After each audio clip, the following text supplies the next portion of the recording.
got in your pockets? Just that, really. Just Yeah. that's boring. I don't want that falling out. I've been picking up a lot of lucky pennies lately. Oh, have you? Yeah, and Lucky as in you found a penny, or lucky as in like birth year? lucky as in it was face up when I walked past it. That's what I haven't heard, actually. Yeah. Oh, I thought that was the thing. Oh, I always heard it was if you find a penny with the year you were born on it. I didn't know they were even different. Maybe that's the real thing. Yeah. No, I've I try to pick up heads up pennies because I thought those are lucky. Yeah. And then you leave face down once. And sometimes if I'm doing really well, I'll leave a face up penny for somebody else. Oh. But lately I've been picking up a bunch. And when I went to a job interview the other day, I had 3 in my pocket. Oh, shit. And that's the one I got. There you go. That's how you get it. Need more lucky pennies. Take notes, people. Hey, vegetarians out there. Do we got an episode for you guys? Oh. Welcome to Battle School Dropouts, the #1 podcast talking about mushroom anime that's out there on the internet. I'm Stew. And I'm vegan. I'm Bakari.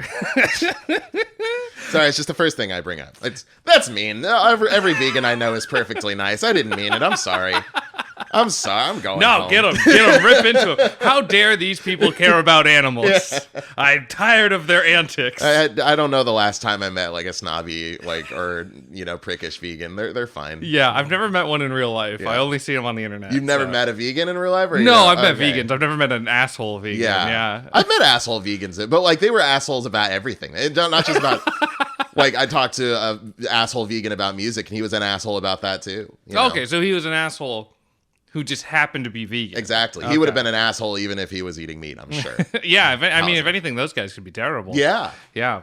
Well, today I'm going to mess up the name because I just did not commit the beginning of it to my name. But we're talking about Bisco. We're talking about... Sabikui Bisco. Yeah, so we're talking about the first 6 episodes. Yeah. Which, at time of recording, there are only 6 episodes out. Oh, fuck, really? Yeah, so we are on the cutting edge of anime for the first time. Son of a bitch, this is the one I was like, right after this is recorded, I'm going to watch episode 7. And you're telling me this is the one that doesn't have a fucking episode 7? Yeah, no, because it's airing right now.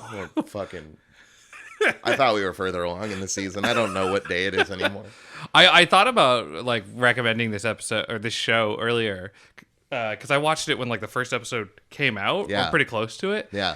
No, I was like, well, there's only 2 episodes out. How are we gonna do this? That's so sad. Here we are. Ooh, we're talking about the Bisco show. Yeah. It's about a archer who can shoot arrows, and those arrows sprout up mushrooms. Yeah. And there's just a shit ton of mushrooms. He's a mushroom keeper. He got every kind of... He got portobellos. He got shiitakes. He got baby bellas. Grown-up bellas, probably. Yeah. Teenage bellas. Yeah. The whole spectrum of bellas. Yeah. Bella from Twilight, Right. Yeah, she's in there. Yeah. Yeah, good for her. Yeah. But she got away from that vampire guy. It seemed like bad news. I knew it wasn't going to last. The vampire's like, oh, I'm into blood. She's like, well, I'm a mushroom. We don't have any of that shit. Yeah, so. Exactly. So you're not getting anything from me. He's like, I'm a vegetarian vampire. And she's like, yeah, well, I'm full-blown fucking vegan. She's an asshole vegan. Bam. Yeah, brought it back. Well, you also got to figure, too, if you are a plant and somebody comes up to you and says, I'm a vegetarian, it's like somebody, coming up to you and adamantly saying, no, I'm a cannibal. I eat human. Yeah. I would be uncomfortable with that person. That's a good point. Yeah. You know what? Yeah, you're not wrong. Yeah. Tackling the real issues here. Well, speaking of tackling real issues. Yeah. Oh boy. We're slowly moving into the good timeline. Yeah. We've been in the shitty timeline for a long time. We've been dealing with, the great disease and lockdowns and all these things. We had a Trump presidency. Obviously, we slipped into the dark time, but we Bernstein Bared our way into the good timeline somehow. We slipped dimensions. Nelson Mandela is dead. Is dead. He died in prison. That is a fact. He's dead. He's dead. I'm gonna go with yes. Yeah. Yeah. Otherwise, that dude hasn't said anything in a while. That's true. Yeah. He didn't say anything while he was in prison, I don't think. There's that movie about him with Matt Damon or whatever. I don't think that's the movie with him. Is no, it? Invictus. That's it. Invictus. I thought you were. That might not have Matt Damon. I thought you were talking about. Jason Bourne. Excuse my racism for a second. I thought you were talking about Blood Diamond or whatever for a second. What the fuck is Blood Diamond? That's a movie about him in Africa, and he's dealing with the racism of blood of diamonds and all that. Yeah, I've never heard of that movie. Blood Diamond. I'm pretty sure it's Matt Damon. I've seen Saving Private Ryan, and I've seen the Bourne trilogy. That's all the Matt Damon I've ever seen. You've seen the Bourne trilogy, though. That's Recently, pretty good. Yeah. Recently. I just watched the last one. Ultimatum? I watched the last one, but not the Jeremy Renner one, like last week. Everything we've just said for the last 30 seconds has given the listener a reason to think that they are still in the dark timeline. No, don't worry. There is hope. The Sonic movie has turned into a trilogy now. Yeah. So the second one... And there's a Knuckles show. Yeah. And they're not even cheaping out. It's going to have Idris Elba in it. Yeah, which is crazy. I mean, Idris Elba's been, in TV shows. He's in Luther. Right, but like it's not like a DC situation where like we're gonna have this show and it's gonna be tangentially related to the movies that are coming out. It is we are dealing with the Sonic cinematic universe at this point. Yeah, and I'm so like I just gotta imagine. Ken Penders must be seething about. Like I've been checking his Twitter every day to see if he comments about it because he loves his Knuckles original characters, and this is a show about Knuckles specifically. And that motherfucker's nowhere near it. He's got to have like the sue button like ready. Like the second he sees like a Knuckles type or an echidna that has like a similar like hat or whatever that he put on his Knuckles, like he's like sue.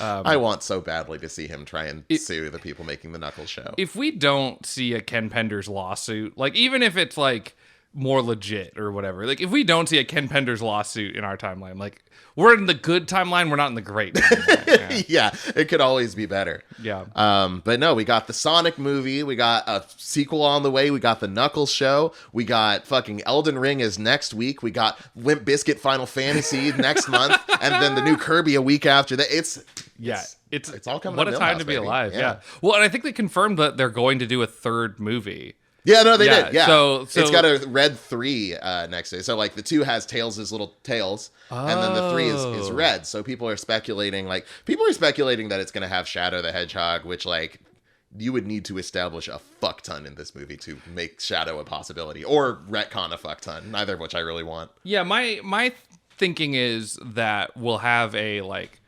Sonic 2 is going to end on like a cliffhanger. Like, oh my God, is Sonic going to be okay? Is Knuckles actually a bad guy? Whatever. And then third movie, everything comes together Avengers style, and they kick the shit out of Eggman. Okay, so you think this one? Okay, I think Eggman's going to become the president of America at the end of Sonic 2. That's my prediction. I'm into it. Yeah, he tries. He pretty much tries to become the president in Sonic Adventure 2. Mm-hmm. Like he's trying to control the president anyway. He's like beaming satellite links directly to the president, and being like, "Hey, you do what I say, or I'll blow up the moon again." Yeah, yeah, and I think we're not far off from a moon base type ending in 3. Yeah. Maybe it's hinted at in 2. Maybe 2's like towards the end. It's like, haha, fucking moon-based Sonic, you can't do shit. Movie end. Third one picks up, and we just get kick-ass fucking Sonic beating the shit out of guys. And then that sets up for the Shadow the Hedgehog spin-off movie, which with a gun. If it's not rated R, like. You better say fuck in the trailer. You better, yeah. He specifically, he just says fuck Batman. We're not really sure why, but it's a hit with the kids. Fuck Batman. And everyone's Batman. Like, okay. All right. And then he just shoots like Eggman or something. Just shoots a guy in the face. Yeah. Just give me like the raid level violence with Shadow the Hedgehog. Somebody made a tweet about this that reminded me. I'd kind of forgotten it, but like there's a part in the like cinematic intro to Shadow the Hedgehog where they got the butt rock theme playing and everything, and there's a soldier who's been like knocked over and like everything's burning around him and whatever, and he's like trying to scoot on his back away from somebody, and then Shadow is slowly walking towards him, and he stands over him and just starts looking more and more pissed off. He's going like he's powering up Dragon Ball style, and then it cuts, and I'm like, what the fuck did he do to that guy? I need to know. Wait, and I need this movie to show it. Was this a real like trailer or a fan thing? No, this was the intro to Shadow. Like you turn the game on, and it starts playing the "I Am" by Crush 40, and that happens in it. That's a real thing.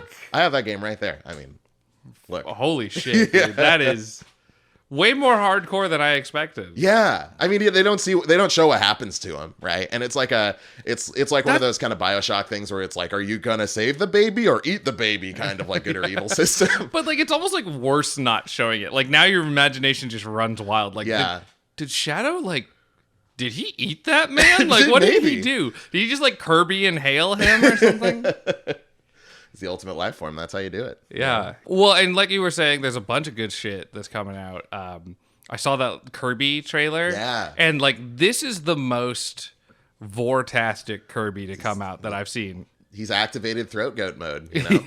Seeing him suck up a car and then not become a car, but instead just sit on top of the car, it's like, this is unique. We've weird. established what everyone's always wondered. They've finally answered the question, does Kirby have a gag reflex? And the answer is fuck no. Yeah. Absolutely not. Yeah, that was...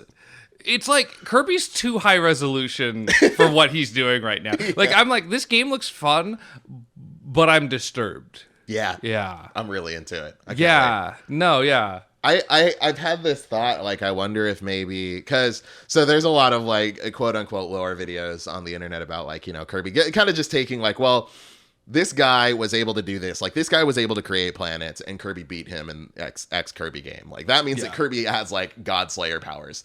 And one of the things is, like, they've never established just how much can Kirby inhale. This kind of settles that, though, because Kirby does seem to have a max capacity, and it's about the size of a car. Yeah. Like a 5-seater sedan, pretty much. or a vending machine.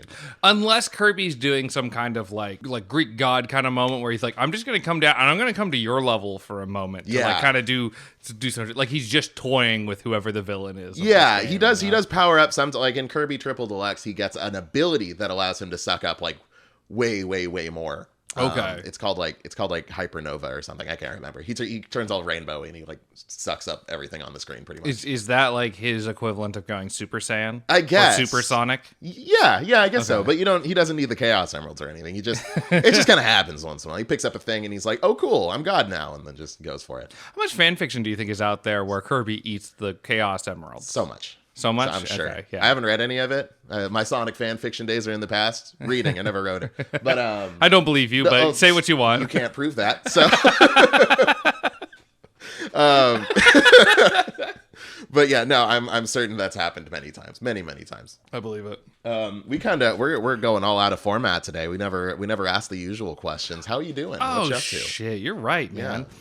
I'm doing great. Yeah. So last episode, the Valentine's episode, we talked about fucking trying to find a job. That's right. Final life update, found a job. Hey. So I just want to say to everybody, if you're still on unemployment, you're lazy. Obviously, you're just milking the system and mooching off people like me. Yeah. I'm a hardworking guy. I've been working for, as of recording, 0 days. Yeah. So First days just, on Monday, yeah. So anyway, so I registered Republican. I'm good now. I'm good to go. Our parents were right. It's like, once we get older, we'll become Republicans. Yeah. That's what's happened. All it took was, you can start on Monday. And I'm like, yeah, okay, cool. So I hate poor people. I love cops. This is great. That's all you need. How simple was that? Right? Yeah. Gosh. Easy. Leave it to us millennials just overcomplicate everything. Yeah. How about you? How have you been? I'm doing good. I've just been losing my mind over these games that are coming out. Like, I know. Elden Ring, I've kind of been in this situation where I'm like, it could be the best thing I've ever played, and it could just be like, I have no idea which it's gonna be. But Limp Bizkit Final Fantasy's happening. Limp Bizkit's Frank Sinatra Final Fantasy. Like, this man is the ultimate Sigma. Absolutely. We got to clue people in who haven't seen How the could you have world's not greatest fucking seen trailer. this? Yeah. Like there's like a trailer. So this is like a new Final Fantasy game that's coming out. It's like seems more action oriented. It's a sort of weird reboot of Final Fantasy 1. And there's in the first like reveal trailer, it's like edgy as hell. Like they say the word chaos like, I don't know, fucking 60 times in 2 minutes. Chaos is the final boss of Final Fantasy 1. Yeah. And so they're just like, I have to destroy chaos. Yeah. I hate chaos. Yeah. Oh, He's chaos. gonna punch the fuck out of some chaos, let me tell you what. Yeah. Chaos fucked my wife, and now I'm mad at chaos. So there's a part where, like, I don't remember the exact context, but, like, a character's like, hey, we need your help. And the main character goes, no. And then pulls out, like, a Zune and plays Limp Bizkit and walks away. Yeah. And I think we both had the same reaction when we watched it, where, like, this is a fan edit. Yeah. This isn't real. Like, haha, what did he actually put on, though? Yeah, and turns out he just breaks out a Zune and listens to Limp Bizkit Hell after turning down a person trying to help him. Like, Hell yeah. it's going to be the best Final Fantasy game. Like, that is what every game has been missing, and we didn't even know it. Final Fantasy Stranger of Paradise, do it for the Nookie. We're here. We've made it. It's like nothing. I can't wait to watch more from that game. Yeah. And that's out this month. Elden Ring looks great. Dark Souls. Come on, brain. Total War 3. Total War Warhammer 3 came out yesterday. Yeah. So I played that all day, and it's great. I love it. I told Bernadette, I was like, listen, Warhammer comes out on the 17th. You can come over. You can do, we can do our thing. But this is the day. I'm playing this game all day. Like, this is my thing. Exactly. Yeah. Yeah. Hell yeah. So that game's great. Yeah. So I hear. Yeah. I don't want to talk about it too long, because if I start talking about it, I won't shut up about it. And like, there's a very small percentage of people listening to this podcast that I haven't already talked their ear off about. That's a good game. point. Yeah. So, I feel like, yeah. That's but, smart. But I mean, hey, we haven't done a 3-hour episode in a while. I was looking The night's young. I was looking at previous episodes. Why is the Paranoia Agent episode 3 hours long? I don't know. I don't remember. I know we loved the show and it was fun talking about it. Yeah. Was that what? Did we have a guest on that? Was it just us? It was just us. It was just us. What did we talk about for 3 hours? I don't know. Paranoia Agent is a good show. I mean, yeah, it's a great show. Rest I don't know. in peace, Satoshi Kon, I guess. I don't know. Yeah. Yeah. We just said that over and over for 45 minutes. Just rip in peace, dude. Yeah. I'm so sorry. Yeah. So what about you? So we've been hyped about video games. You've been playing anything? Yeah, you know what I've been playing? So I started playing, just kind of out of curiosity the other day, I started playing Horizon Zero Dawn. Oh, nice. I everybody I know who's played that likes it. Yeah, they put it out, like the complete edition, on PlayStation Plus recently, so I picked that up for free. And that's a video game. You can turn it on and you can play it, and it's not boring, and everything looks nice, and you can shoot arrows at things, and you can ride robots like they're horses. And it veers really, really kind of close to some like really uncomfortable, like not like racial stereotypes, but it's like, this really is just like, we took a bunch of like just ordinary white people and then threw them in like weird techno Native American garb, like this weird pastiche of like every indigenous culture we've seen a picture of, I guess. It ain't great in that regard sometimes. But it's neat. It's fun. I'm enjoying it. It's a thing you can do. Let me ask you, do you like open world games? They're fine. I haven't played one that I outright despise, but like there's very few that I love also. Like I like Breath of the Wild a lot.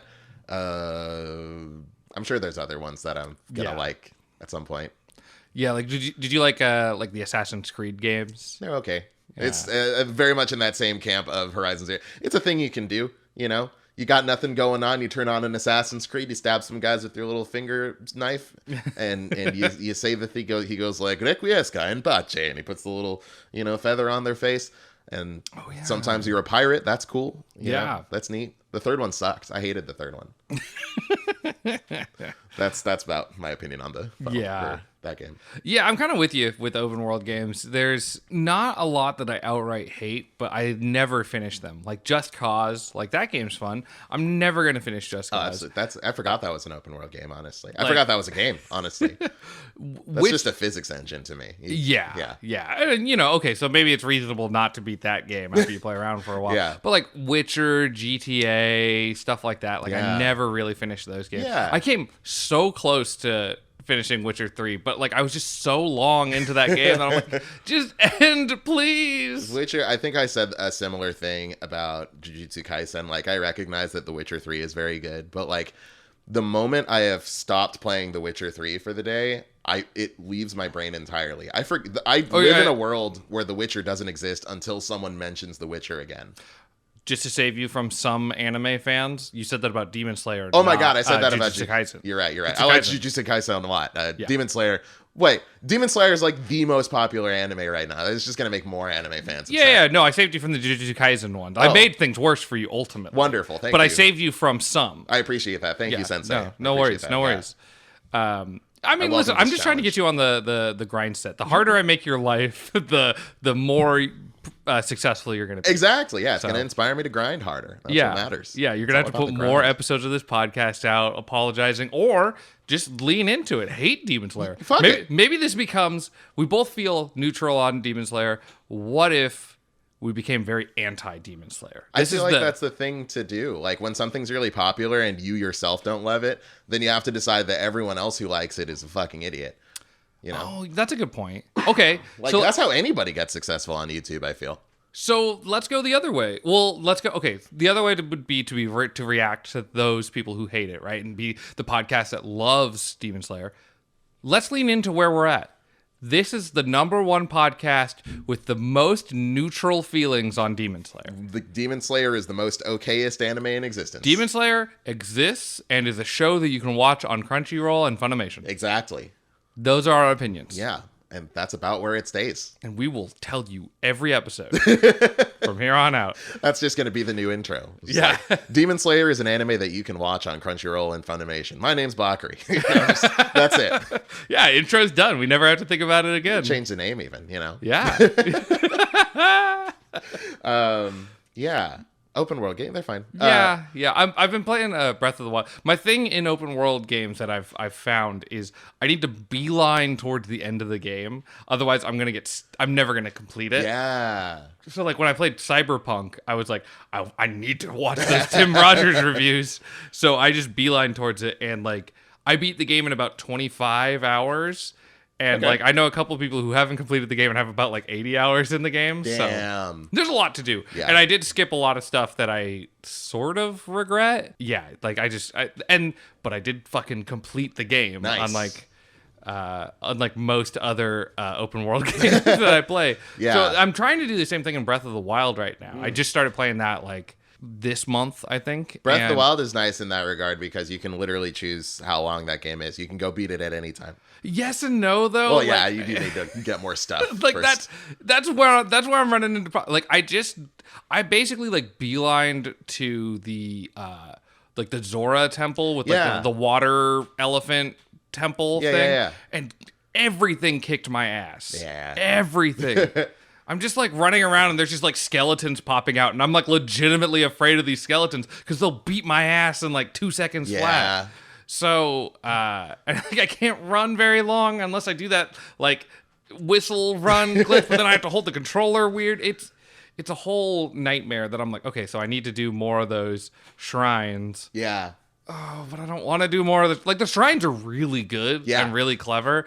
I just don't want to do them. I want to beat the game. That's fair. That's fair. So. The skeleton, the Stalfos, they only come out at night. Yeah. So I mean, you can get away with that by just having the materials necessary to build a campfire, and then just time skip every time. Oh, that's good to know. Yeah. I don't know. I mean, I say skeletons because they're silly. Everything kicks my ass. Yeah. The Lizalfos on the trail will really fuck you up with their like electric arrows. Yes. Oh fuck those nerds. I was going through like a canyon with those fucking lizards and the goddamn lightning arrows. And as I had taken out like 3 or 4 of them and I was moving through the canyon, the fucking blood moon came up and they respawned all around me. And the checkpoint was right before the blood moon popped up. That's terrible. Yeah. So they just like literally spawned all around you? Or? Yeah. Wow. Yeah. Basically, like they spawned back in their locations. I would have like a brief moment before they'd like notice I'm there. But then it's like these motherfuckers, like if they shoot in my general direction and I don't have full health, I'm done. Because there seems to be like a guard in the game. Like if you have full health, nothing can one-shot you. I think. For the most part. Like I've noticed I take a lot of hits that knock me down to a quarter heart. Yeah. And I only have like 3 or 4 in that game. Sure. So, but yeah, I got to the boss of the fucking water temple too, and there's a part where like he's just like away from you, and you need to like shoot him with arrows. And I ran out of arrows. I'm like, this sucks. There's nowhere to get arrows in this place. That's pretty rough. Yeah. Yeah. So I'm liking the game.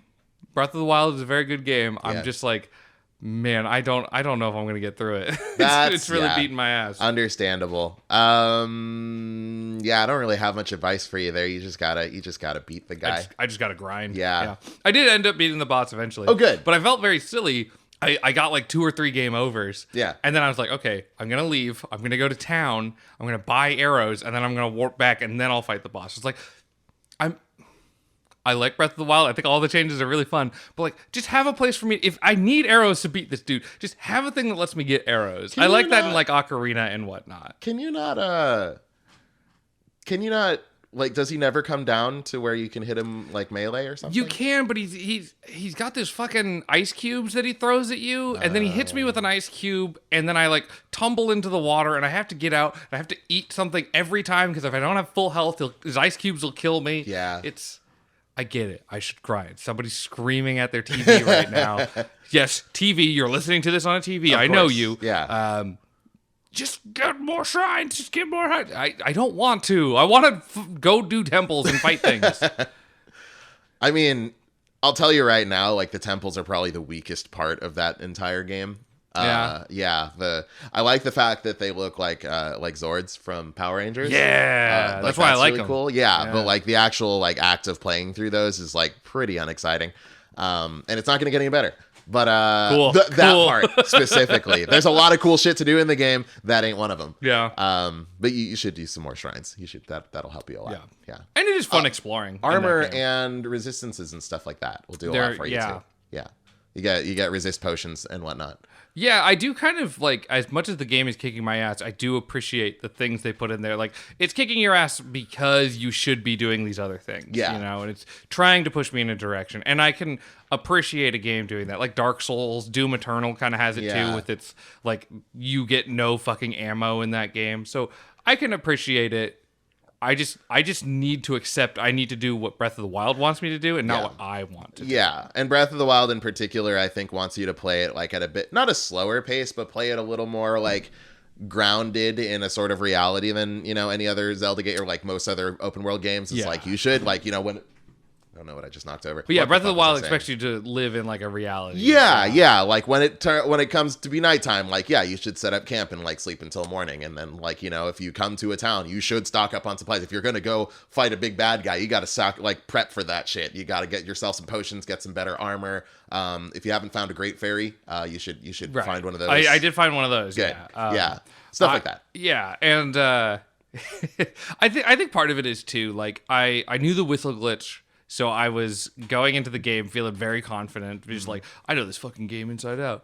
And then also, I haven't really like dove into a Zelda game since like Majora's Mask. Oh, sure. And I know Majora's Mask and like Ocarina of Time, like, you know, inside and out. Yeah. Like I know those games real well. Majora's Mask, best one. Yeah. Oh, it's fantastic. Yeah.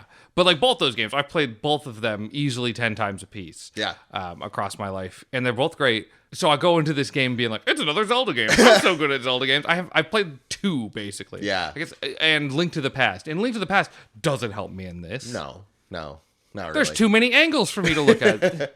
It's three-dimensional. You gotta turn a camera? What the hell? You know? Those bone boys and their fucking lizard friends can come at me from anywhere. There's a Z-axis. You gotta climb things. Ew. Yeah. Terrible. Awful fucking game. 0 out of 10. Yeah, 0 out of 10. Yeah.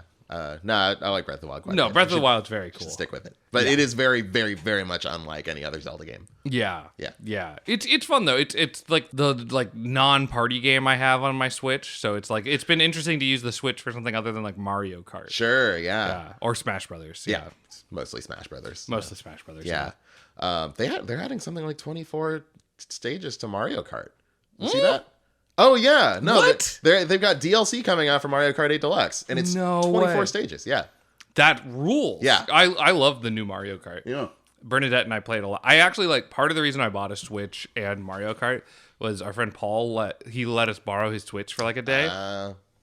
Bernadette and I got so into Mario Kart that day that I was like, I want to do this all the time. Hell yeah! Like we end the game like exhausted. Like you know how, like in Mario Kart, at least in Mario Kart 8, when you're doing a cup, you want one person to get first place every time. Yeah, we will undercut each other so hard. Like I got first, second the other day.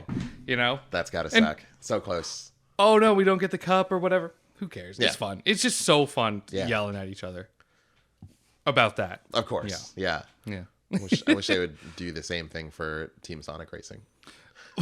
I heard that one's actually really good. It's great. I was like, honestly, I was as much of brain diseased Sonic fan as I am. Like, prior to several months ago, I was like, yeah, it's a kart racer, whatever. I've played kart racers. I don't give a fuck. But like, I went and played it at a friend's house, and it's fantastic. It is an excellent racing game. Maybe my favorite. Yeah, no, I watched a video of a reviewer that I really like, and he basically had the same thing. He's like, yeah, like I like Sonic, but there's no way this would be good. And it turns out, no, it fucking is. It rules, yeah. Yeah, because I think it even had like Mario Kart 8 has the whole like you can go upside down and your cart kind of flies sort of thing. And I think that came after Sonic Kart Racer or whatever, that you can kind of fly in that one too. That one's Sega and Sonic All-Stars Racing or something like that. That's what I'm thinking of. Okay, that's the game everybody was surprised. Because that game's also pretty good. All-Stars Racing Transformed, I think. Yeah, that one's also very good. Team Sonic Racing's a bit different, but that's it's still excellent. Yeah. That's cool. Both very good. Yeah. Kart racers are good. We got to get into fucking Garfield kart racers. You know, that's exactly what we're missing. Yeah. that's the thing that we need in our lives right now. Did they remake Crash Team Racing, or am I making that up? They did. Okay. Yeah. Was that any good? I never played the original one. I think it was. I want to say there was like one big problem with it, but I can't remember what it was.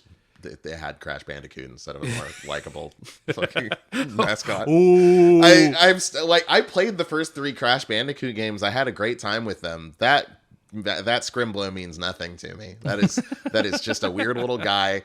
And they're like, oh my god, they added a new character. Who gives a fuck, dude? He's just a little guy. He's just a little guy. I don't give a shit about that little guy. Yeah. Yeah, be Mario. Yeah. Why isn't he Mario? Why isn't he Mario? He's not marketable enough to me, specifically, a 30-year-old man. And that's my big problem. Yeah. Mario being working class is something I can relate to. Whereas Crash Bandicoot is he's just gallivanting around doing whatever. He's wearing jorts in 2022. Yeah. You know? Somebody's got to stop that. Yeah, like baggy jorts. Yeah. You know, who does he think he is, John Cena? He's just like, oh, you guys going to the Juggalo Fest or whatever? It all comes back to Juggalos. It always comes back to Juggalos. Crash would be a Juggalo, though. That's fact. Yeah, I could absolutely see that. Like Cortex is like, I really want to fuck him up while he's vulnerable at the... What is it? What's the big Juggalo thing called? Yeah, I think it's just Gathering of the Juggalos. Gathering of the Juggalos. Yeah, he's trying... That's where the Crash Bandicoot 4 or 5 or whatever they're on now that they've retconned all the... I don't know. I don't fucking know. Next Crash Bandicoot takes place at Gathering of the Juggalos. Yeah. People wanted him in Smash really bad. And I'm like, what the fuck would he do? He just spins. People want everybody in Smash. They do want bad. everybody in Smash. I cannot believe that Steve from Minecraft is in Smash Brothers. Like, that seems like a sin against God. Well, Minecraft is huge, though. It's like one of the biggest fucking games in existence. I get it. It just feels wrong. Like, it feels like something so bad that, like, we should have heard, like, the Pope come out and be like, Steve should not be in Minecraft. Well, we all know that the Pope is an Undertale guy. You know, he had Megalovania played. He did, yeah. The Pope's really upset that Sans Undertale is just a Mii fighter. He's like, listen, Switches are banned from all of our fucking area here. The whole Catholic Church. Nobody's playing Switch during sermon anymore until they had Sans from Undertale. Somebody's playing like, what's that? And it's like, it's a Steam Deck. Okay, keep going. Yeah, keep going. Yeah, you're playing Undertale on there? Good. Pope approves. Exactly. Is that Deltarune Chapter 2? Turn it up. I love this song. Oh, fuck, dude. I think I could best Crash Bandicoot in, like, unarmed combat. I think I could beat him. I think I could take on any Bandicoot, including that one. Shit. Okay, let's go down the list then. Okay, Crash Bandicoot, you think he can spin really fast though. So I can spin. Not that fast. Yeah, but he spins so fast that I feel like if he kicked you, it would not only fuck you up, it would fuck him up. Like, he'd hit you. Then that means I hit him, he gets fucked up. He hits me, we both get fucked up. That's a net positive for me. Yeah, okay. So maybe you can take him. So let's go down the mascot list here. I will take on any and all Scrimblows. Yeah. Yeah. Okay, so Crash Bandicoot, yeah. Easy. Spyro. Oh. Spyro seems tough because he can breathe fire. I think I could take Spyro, like 1 and 2. Whichever that one was where they had the bluegrass song where it was like fire and ice, neither ain't so nice and stuff. And it's sparks and bubbles and stuff. I don't know if I could take that Spyro. Okay. He keeps growing. He keeps getting more powers. Crash just spins. Right. Yeah, that's fair. Yeah. He gets the butt smash by like default in Crash 3 or something. I think so. Yeah. So I don't watch think out for him on that one. Does he have the ground pound at all in the first one? I don't know think if he so. does. Yeah. I could take Crash. I could take Spyro 1 Spyro. Okay. If I traveled back in time and, took him while he was still weak. Yeah. Yeah. Okay. There is a dragon named Bakari in Spyro, in the first Spyro, actually. That is a real thing. Okay. No, maybe it's Ripto's Rage. One of the two. Okay, so you're famous. Yeah, there you go. I am. Yeah. I've been emailing Sony for years now, and they still they haven't paid me my royalties, Okay. Yeah. Okay, so next one, do you think you could beat Mario? Yes, absolutely. Yeah, he seems small. No power-ups? 100%. No power. What about big power-up, like one mushroom? One mushroom? Sure. Okay. Yeah. Okay. Fire flower, anything like that, we got to talk, but Yeah. I mean, obviously, star, you're fucked. Yeah, totally. But regular, just like one mushroom Mario, they'll fucking stomp that dude out. Yeah, that's a good point, too, because if you hit him, he shrinks. Yeah. So he only becomes weaker. Exactly. Yeah. Okay. Big old nose. Just bap. Well, and the last one, this is a tough one. Sonic. Of course I couldn't take Sonic. Of course. Why would you even ask me that? Yeah, He's the fastest thing alive. I had to see where your pride was. Yeah, of course. Listen, I'll take any mascot, not Sonic. Not Sonic. I would never lay a finger on Sonic. Absolutely. He's too fast. I wouldn't want to begin with. He is running around at the speed of sound. Exactly. Yeah. He's got places to go. And I'll tell you what, Sonic would never fight me either because we love each other. Platonic, we're just very good friends, like brothers. Yeah. He's like my little brother. Yeah. Born a month apart. You're right. Yeah. You guys are just like that. Yeah. like I was gonna say like water and oil, but that's not right. No, I don't think so. Look, there's a whole song in Sonic Forces about how me and Sonic are best friends. I forgot about that Sonic fanfiction game. Yeah, no, it's the super cool original character Do Not Steal Sonic game. That's all that is. I love that Donkey video where you can make any kind of character in this game. And he just makes a character nearly identical to Sonic. That was really good. I was thinking about that the other day too, and so there's a part in Sonic Forces towards the end where Infinite, the bad guy, he traps you in the null dimension pretty much. Like you and Sonic, you're both stuck there and you're never getting out. It's impossible. You're in a black hole pretty much. And then you and Sonic link hands and you just run really fast and then you break out with the power of friendship.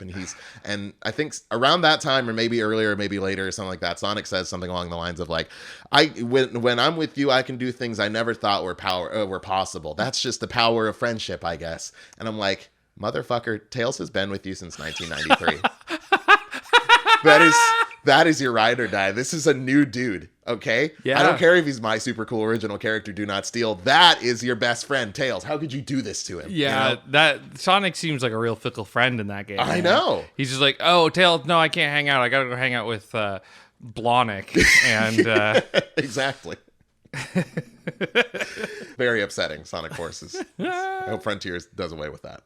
Oh, no, I want more. If they bring it back, I want a much more sophisticated character. I want Soul Calibur 6 level character creation abilities. Yeah, I'm with you. It's a weird thing. I gotta stop touching this thing.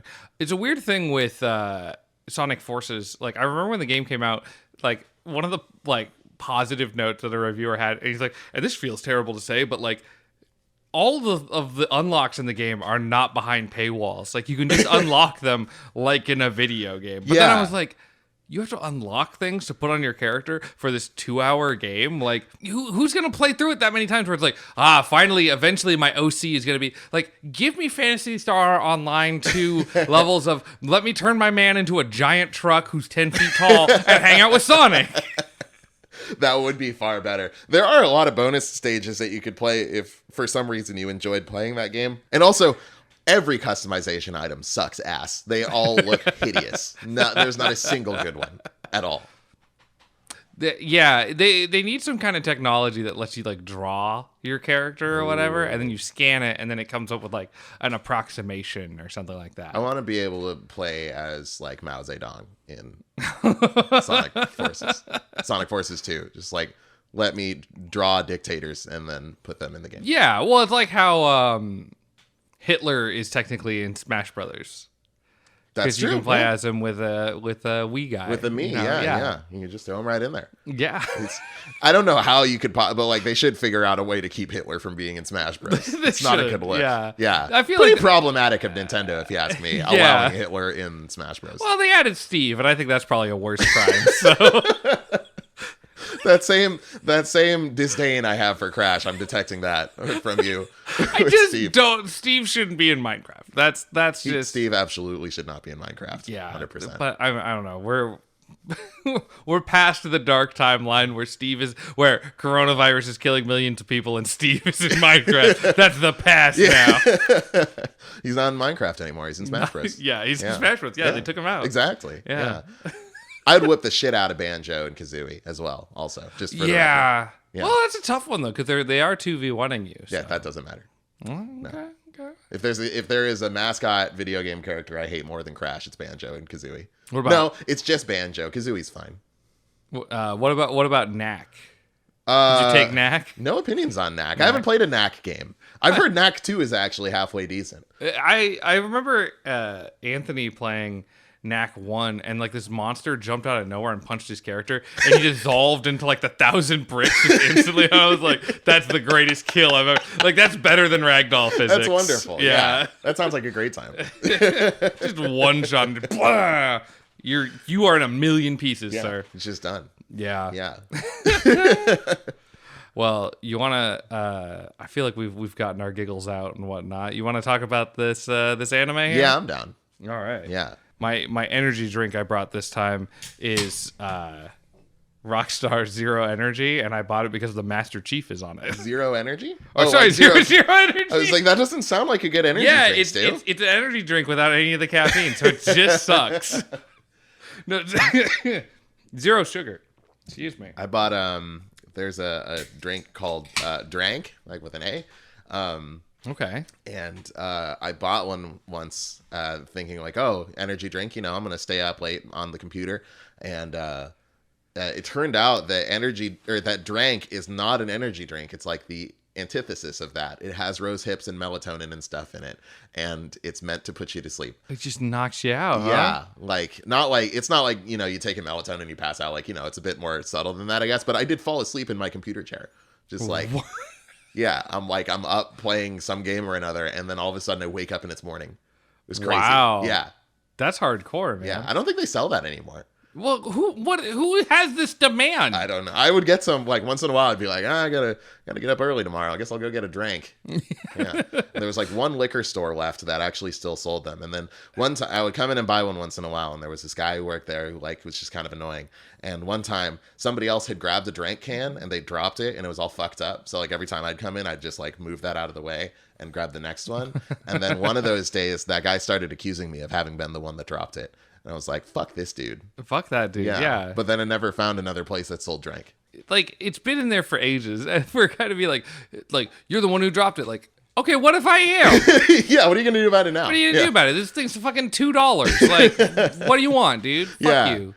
It wasn't even like, you got to pay for that or anything. You're like, it was you. And I was like, no, it wasn't. And he's like, no, it was. I'm like, no, it fucking wasn't. He's like, yeah, it was. Like, that's the most, like, I don't want this guy to shop at my store ever again. Like, yeah. What's the best outcome of that? Like, the person goes, all right, sure, here, let me pay for it, and also buy your store from you. Like, what do you want? Yeah. What happens next? That's just like the most petty fucking thing. I could have bested that guy in physical combat too.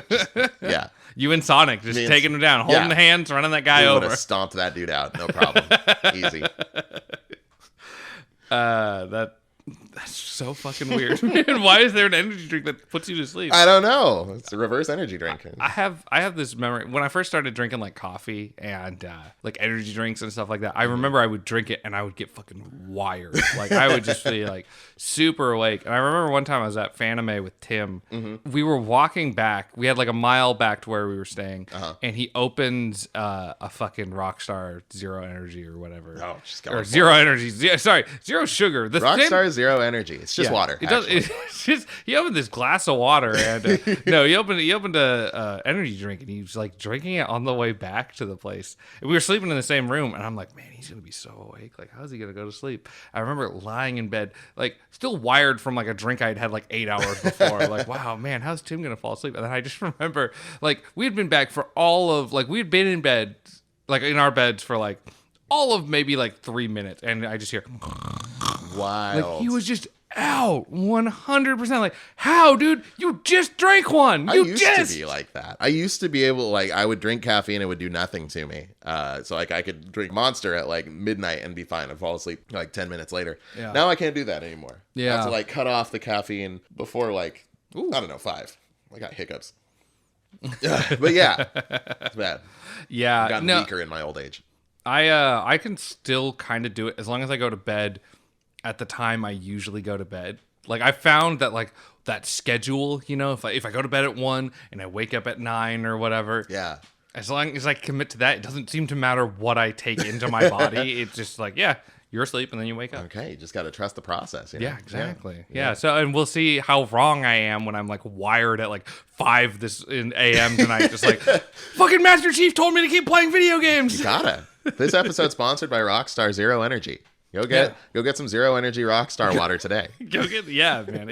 It's really good. It kind of tastes like water, but worse. Yeah. Perfect. Actually, this one's not bad. It's got Spartan water. It's got that really like way too sweet, like artificial sugar kind of thing like going aspartame on. Taste. Yeah, but like different, like new aspartame. New aspartame. So it's very sweet, but it tastes so artificially sweet that like my body is telling me like this is wrong. You're getting like little red alerts. Yeah, like my body. Like I took one sip and my body's like that's good, but it shouldn't be. I don't trust it. Anyway, another sip. No reason to stop. So tonight we watched Sabikui Bisco. You wanna tell us what that show's about? Because I don't fucking know. I would love to. It's about 2 kindred spirits. One is a doctor who they call Milo or Dr. Panda, and he's just a good-hearted, good boy, heals everybody, isn't in it for the money, in it because that's what doctors do. That's right. And he becomes friends with this guy who is like an archer and can, wherever his arrows connect, mushrooms grow out of it. I know we started really grounded for a second and now we're over here, but welcome to anime. Yep. And it's kind of about the 2 of them there's this disease in the world called rust. Yeah. And if you get it, it's going to kill you eventually. Yep. But these mushrooms might be the key to stopping that from being a thing. It's the rust eater mushroom or something like that. Yeah, it'll cure rust. Yeah. So that's what they're hoping for. Yeah. It's shonen as hell, and I love it. It sure is, yeah. It's like a more shonen, like, Akino's Journey, or did you ever see Wandering Witch, Elena's Journey, or something like that? No. Yeah. It's that sort of like, you know how like isekai is kind of a subgenre. Like this is the like, 1 or 2 people just wander around in a weird fantasy world and do shit type things, which is great. Love it. Yeah, I think it's a good format, and what I like about it is it's exactly kind of what I want in an anime, where it's like it's got all my favorite kind of shonen trappings. I feel comfortable, but they put little twists on it, right? Yeah. Like there's all these weird animals in the world. There's a slug jet. That's cool. There's a slug jet. There's hippos with guns. They ride around on a giant crab. At a certain point, they're being chased by like a hermit crab that's covered in artillery. It's a mantis shrimp. Yeah. Yeah. So there's a whole lot going on. Yeah, there's an iguana cavalry. That's a string of words that they use at one point. Yeah, and they say it with utmost seriousness. Yeah, and the iguana cavalry's coming. We got to get out of here. Yeah. And sure enough, there's some mean dudes on iguanas just coming out for blood. Yeah, the cops ride on iguanas instead of horses in this world. Yeah. And only slightly better, Still bastards, but I gotta respect the iguanas. Yeah, horses suck, but iguanas are pretty cool. Yeah. Better than fucking bikes. Yeah. Yeah. Oh, bike cops. Yeah. But yeah, what did you think of the show? I like it. It's good. I was the first couple of episodes, I'm like, yeah, okay, some wacky sci-fi plot, like what's gonna happen next? I'm gonna have to go fucking find the mushroom. Okay, great. But like when I realized like it wasn't going to be just like what the first couple episodes set it up to be, it's like, oh no, we're gonna go see a bunch of more interesting places and meet interesting characters and do all this cool stuff. And like kind of like in Final Fantasy VII, like we made the Midgar comparison quite a bit. Once they get out of the city and the world kind of opens up and you get to see more color than like gray and brown and like dark steel blue and stuff like that, it gets really cool. I like it quite a bit. Yeah, and Tim kind of compared this one for me with Doro Edoro. Yeah, sure. The Netflix one.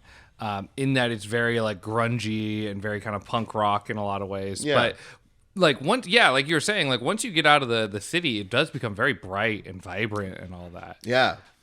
There's some really cool settings they go to. Like I love a lot of the set design in it. Like some of my favorite set designs since like Keep Your Hands Off Eizouken, I think. Yeah, I think that's what I really like about the show is that it really takes a lot of like liberties in.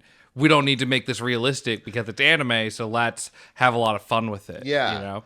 And I like that, like, a lot of the characters that they don't meet aren't, like, out-and-out enemies. Like, a lot of their enemies end up being environments, and, like, the people that they meet along the way are, like, more often than not, like, you know, maybe they're antagonistic at first, but, like, you know, it's them kind of doing that mostly for survival and stuff like that. Once they start to see eye to eye, then that's no longer an issue, you know? It's a very optimistic sort of thing, I guess. Yeah, it's people who have kind of been pushed to the brink, Yeah. but once they get a chance to kind of talk and converse with each other, they realize, oh, we're not so different, you and I. Yeah.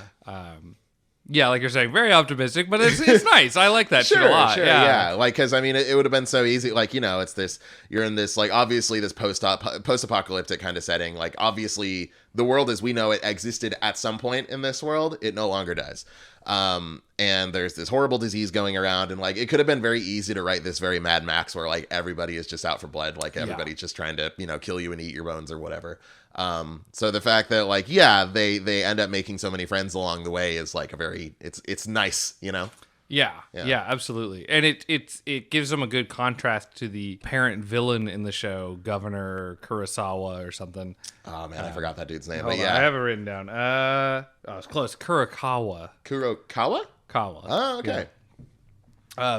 Yeah. He seems to rule people through fear and anger or not anger, but like, yeah, through fear and just, you know, they have those weird like balloon insects that we'll get into that in the third or fourth episode. Oh yeah. But yeah, you know, he seems like a real bad dude. Yeah. But he's got bunny cops. He does have bunny cops, yeah. Yeah, they wear bunny masks when they do stuff. But yeah, it's a nice contrast to our heroes that are going around and people like them and, you know, listen to them because they're good people and they do good things. Yeah. You know? Yeah. It's neat. I like it a lot. Yeah, I like it. I wish it didn't take 3 episodes to get there, but yeah, I'm kind of with you. Yeah. 2, 3? No. Did they leave? Something like that. They leave at the end of episode 2? I would have. Yeah, they leave at the end of episode 3. They leave end of episode 3. End of episode that 3. should have been 2 episodes. So yeah, of the 6 episodes, half were in the city, half were out. Yeah. That took too long. It's a little as you know, similar to how I feel Midgar is just a touch too long. That was a touch too long as well. Yeah, good, but could have been better. And I can agree because like overall, I liked the show, but it did feel like a little long. Like there were points where I'm like, oh, we're close to being done. Yeah. And I was like, oh no, we're on the 4th episode. Yeah. I think once they actually start the journey, I thought that's where the pace of it picked up quite a bit for me. Yeah, I think I'm with you. Yeah, because like they sort of click as like a duo, like in a very like natural but like quick kind of way, you know. Like they go from strangers to like, okay, we've decided to be partners, but we're still kind of feeling each other out and getting to know each other, and then like, you know, they kind of help each other out and like, you know, lean on each other in some situations. It's a nice organic feeling relationship. Yeah, I'm with you. Yeah, they're gonna fuck any day now. Absolutely. Fingers crossed. Well, let's maybe talk about it in this way. Maybe rather than going episode by episode, while still kind of filling things in, let's talk about the city half of the first 6 episodes. Sure. And then the fun adventures half of the 6 episodes. Yeah, because the city half in particular, like definitely kind of bleeds together. You know. Yeah, and I think the city half is I think it's good for setting up. It doesn't really set up what the show's going to be super well. Yeah. But it does set up the characters really well. Like, yeah. You see all their different relationships. Like Milo has a sister who's been affected by rust. Pawu, yeah, and she gives and so that gives us some insight into like rust is incurable. And then also that Milo is a city slicker and whatnot. Like he's only really used to the city, so it really it gives you an idea into the world. You know, people are afraid of mushrooms. Like he has to buy mushrooms on the black market. Yeah. Which the guy kind of like gives to him. Like he tries to give him to him. He doesn't like request any payment or anything, even though he definitely did like some sort of black market deal to get him. Which I guess, shows like, what's his name? Milo has like helped a lot of people and like, they're very grateful for it. I think that kind of sets up, like, even though like there's obviously like huge wealth disparity, in this, Emi something, I can't remember. I don't where remember the name of the town. Yeah.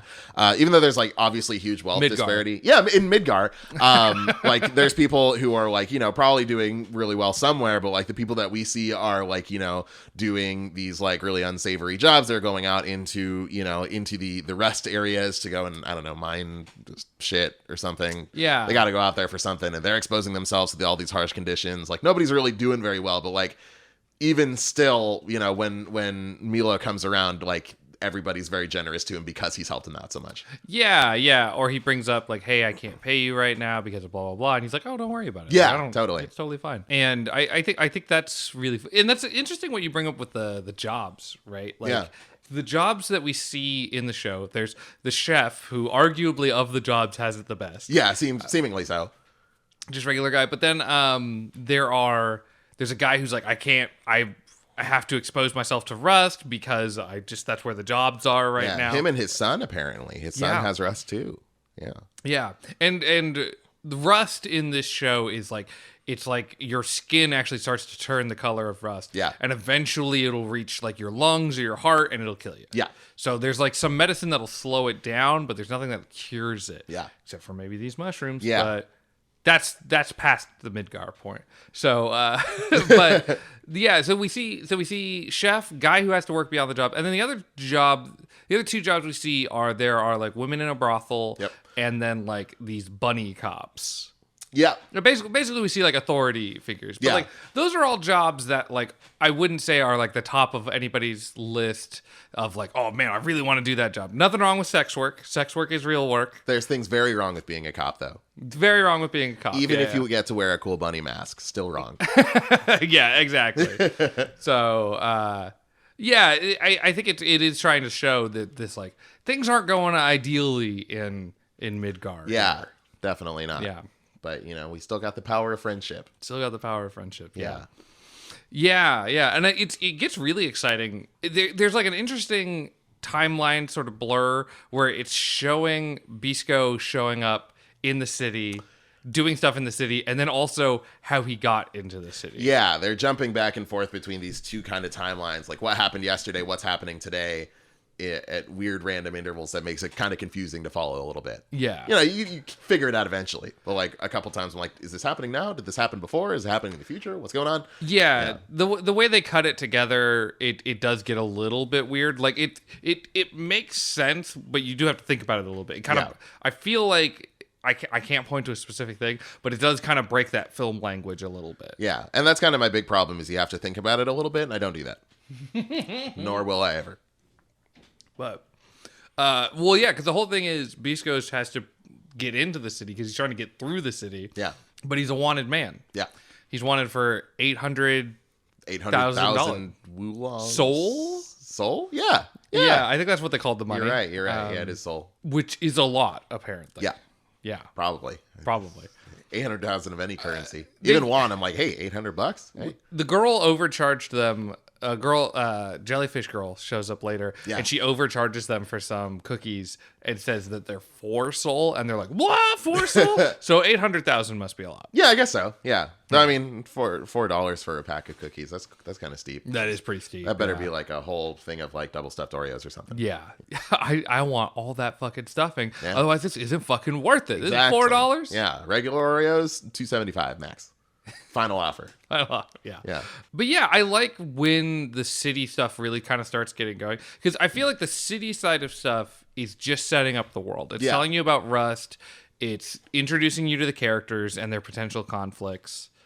Like, Pawu is like the head of the city guard or whatever, the iguana cavalry. Yeah. And he's like trying to hunt down Bisco. She's she rides a motorcycle though. She doesn't get an iguana for some reason. Yeah. I feel like is the motorcycle a step up from an iguana? I don't know. Which one's better? Which one could win in a race or a fight? Okay, realistically, I would argue that a motorcycle is probably better than an iguana.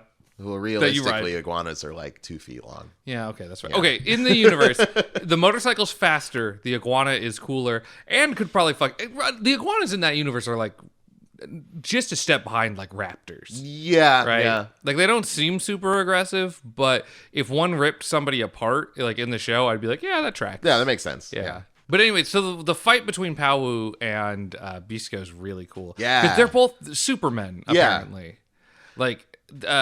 Bisco can fall from any height, throw hippos, like he's just insanely strong, and Pawu is too. And they haven't had this like they channeled their ki through the fucking like they just can do this. And I'm not saying that as a bad thing. They just seem like the only ones who can just like punch a hole in a wall and it's fine. Yeah, that's always been kind of something. Like, because I mean, I feel like Dragon Ball does that a teeny bit too. Like, you know, if you just train real fucking good, then you can fly, and you got super strength now, and you're ultra crazy fast. Like, because I mean, like, you know, Krillin's just a guy. Tien's he's got a third eye, but he's just a guy. Yamcha's just a guy. Fucking Videl is just a gal. You know, but like they all get those powers just by, you know, training really hard. Whereas everybody else is just like, I'm just a guy. You know, I'm just a dude. Yeah.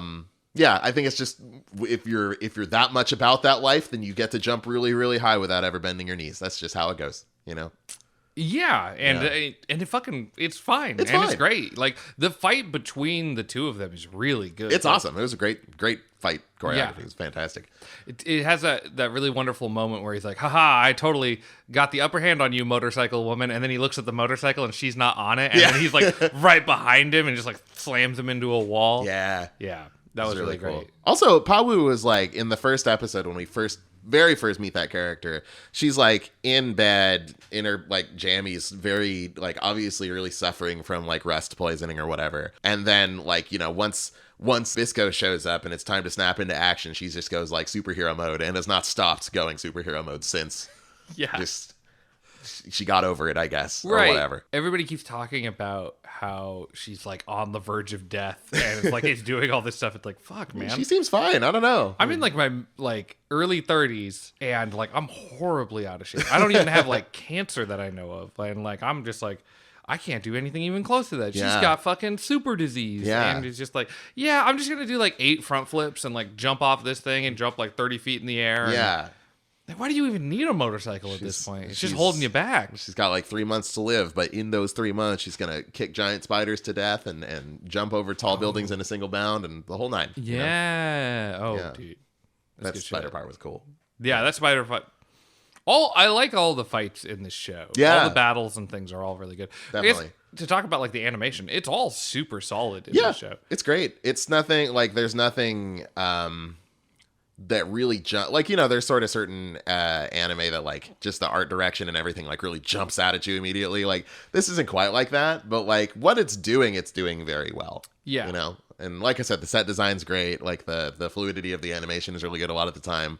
The character designs are strong. You know, it's good visually for sure. Yeah, it feels like because I think you're dead on there. If this show didn't have all of its like fun, eccentric kind of things, this would not be that amazing of a show, right? Like the mushroom stuff is really like cool and unique, but they use it in somewhat like he'll throw the mushroom below him and then it'll explode up because it grows instantly and then he launches himself. Yeah, he rocket jumps essentially. But yeah, that's good. He does rocket jump, mushroom jumps, yeah.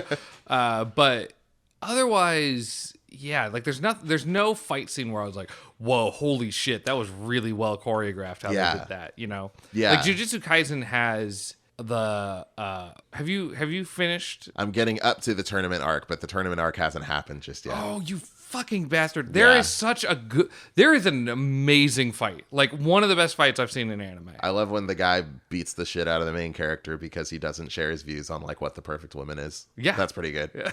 No, there's a fight where they fight a plant guy and it is just the coolest fight.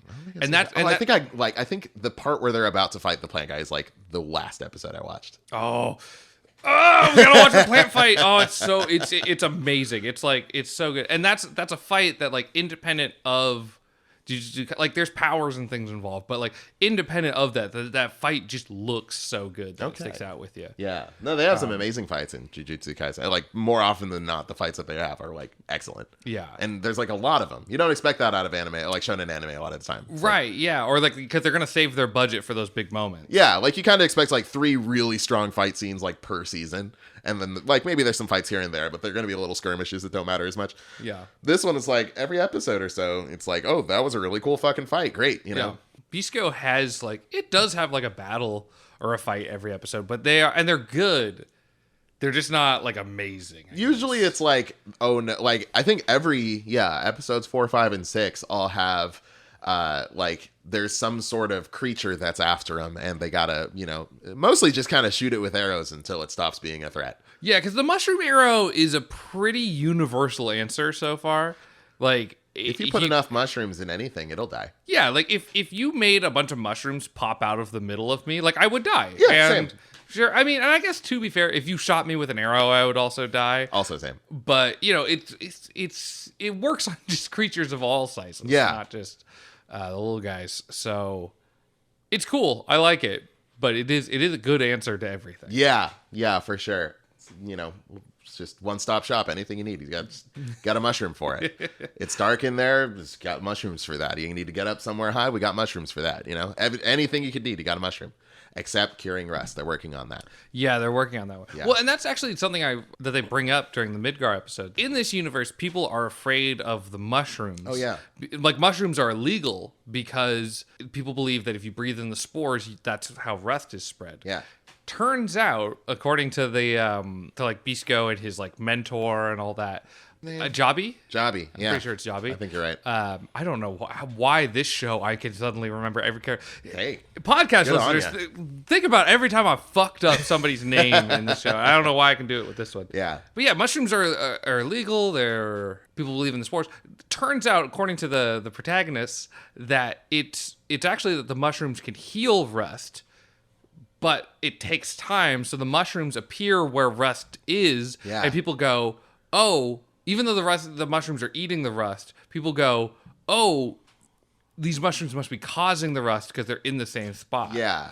And it's that kind of like, I see something, ergo I'm just going to make my own conclusions. Yeah. Rather than really learning what's happening. Yeah, you're kind of recognizing that pattern. And even though, like, you know, you're off base, like, if you don't know any better, then, like, yeah, it makes perfect sense. Like, oh, there's rust, there's mushrooms. Rust, like, mushrooms cause rust. Because, I mean, I sure as shit wouldn't have guessed, like, oh, yeah, the mushrooms eat rust. Like, you know, what if, like, I don't know, in The Last of Us, like, they found out, like, oh, yeah, those mushrooms that show up wherever the zombie guys are, those are actually, like, eating the zombie virus. Like, you should just let them stay there. Of course not. Yeah.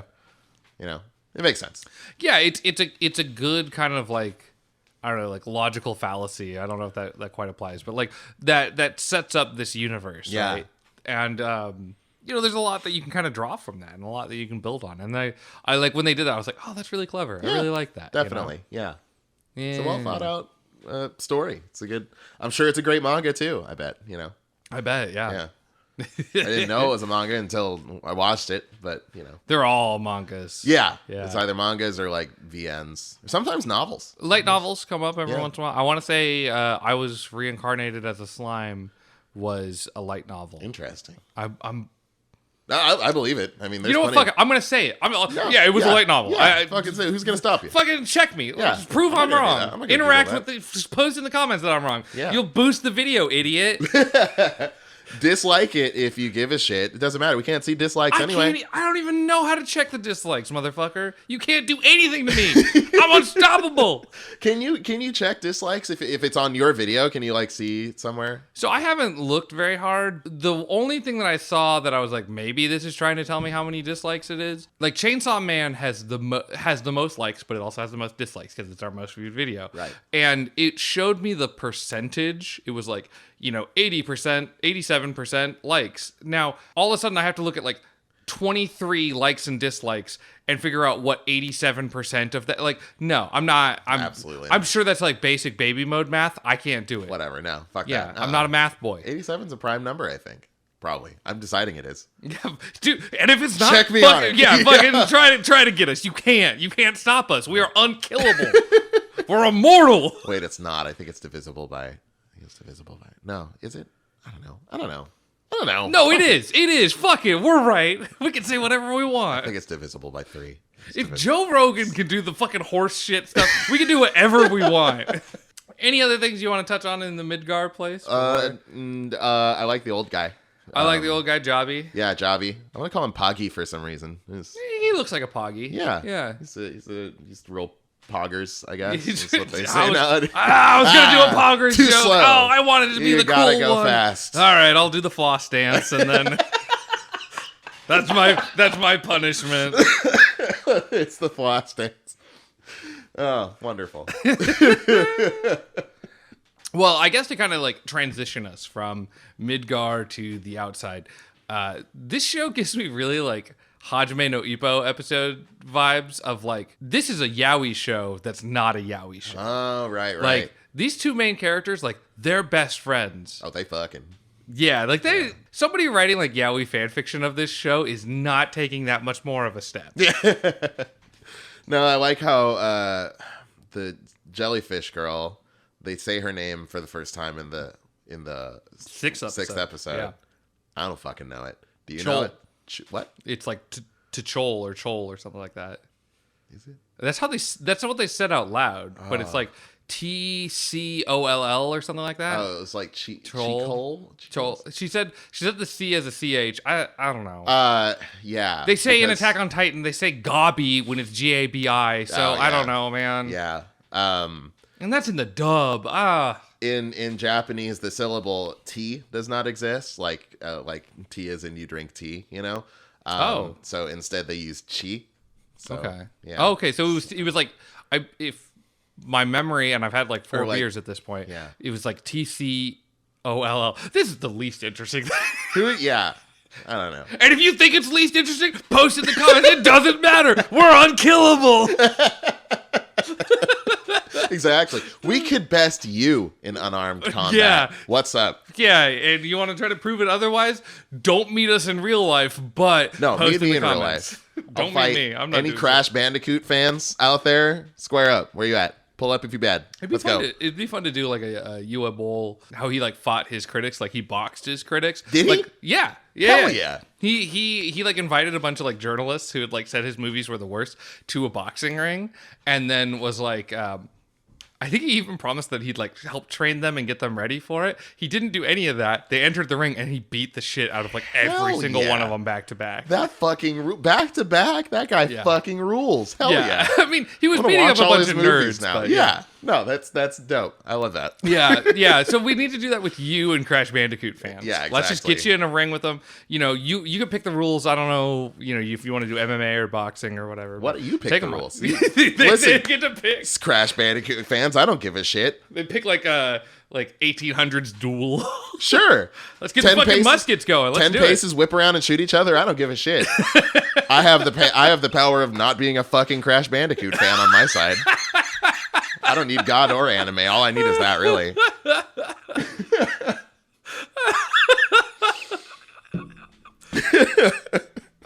See, the problem is when they do the duel and they're a Crash Bandicoot fan, they go to whip around to shoot you, but they spin like 80 times. Exactly, yeah. And that's when you get them. Exactly, yeah.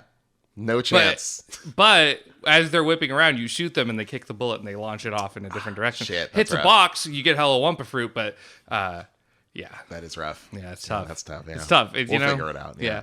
Maybe we ban duels. I don't know. Yeah, who knows? But yeah, this is a yaoi show. I liked it. Yeah, it was cute. It's fantastic. Like I was saying, the main characters have a great dynamic. They're great. I'm really curious though. Again, I haven't read. We haven't read the manga. We've only watched these first 6 episodes. There was a show I was watching called like Skate the Infinite or something. Yes. And it had like kind of a similar thing. Like, a lot of sports shows, a lot of shonen, like the two characters, like they're close. Maybe they're closer, probably not, but maybe. And this Skate the Infinite had that. And then it was like, no, it turns out like they're like these characters are either gay or bi. Like they're like they seem really into each other and like in a genuine way. Oh, so that's neat. I mean, I didn't finish the show, but it really seemed like it was going in that direction. And if it doesn't, what the fuck? Yeah, I mean, some shows will do that. Like I feel like Kuroko's Basketball does a similar thing with the main two characters, Kuroko and Taika. But I don't think they ever, make that. They don't make that basket. I don't think They don't make. Oh, Yeah, damn. they don't slam that dunk. Whatever. I don't know. I like that though. That's good. I watched the Super Bowl, but that doesn't help me talk about basketball, unfortunately.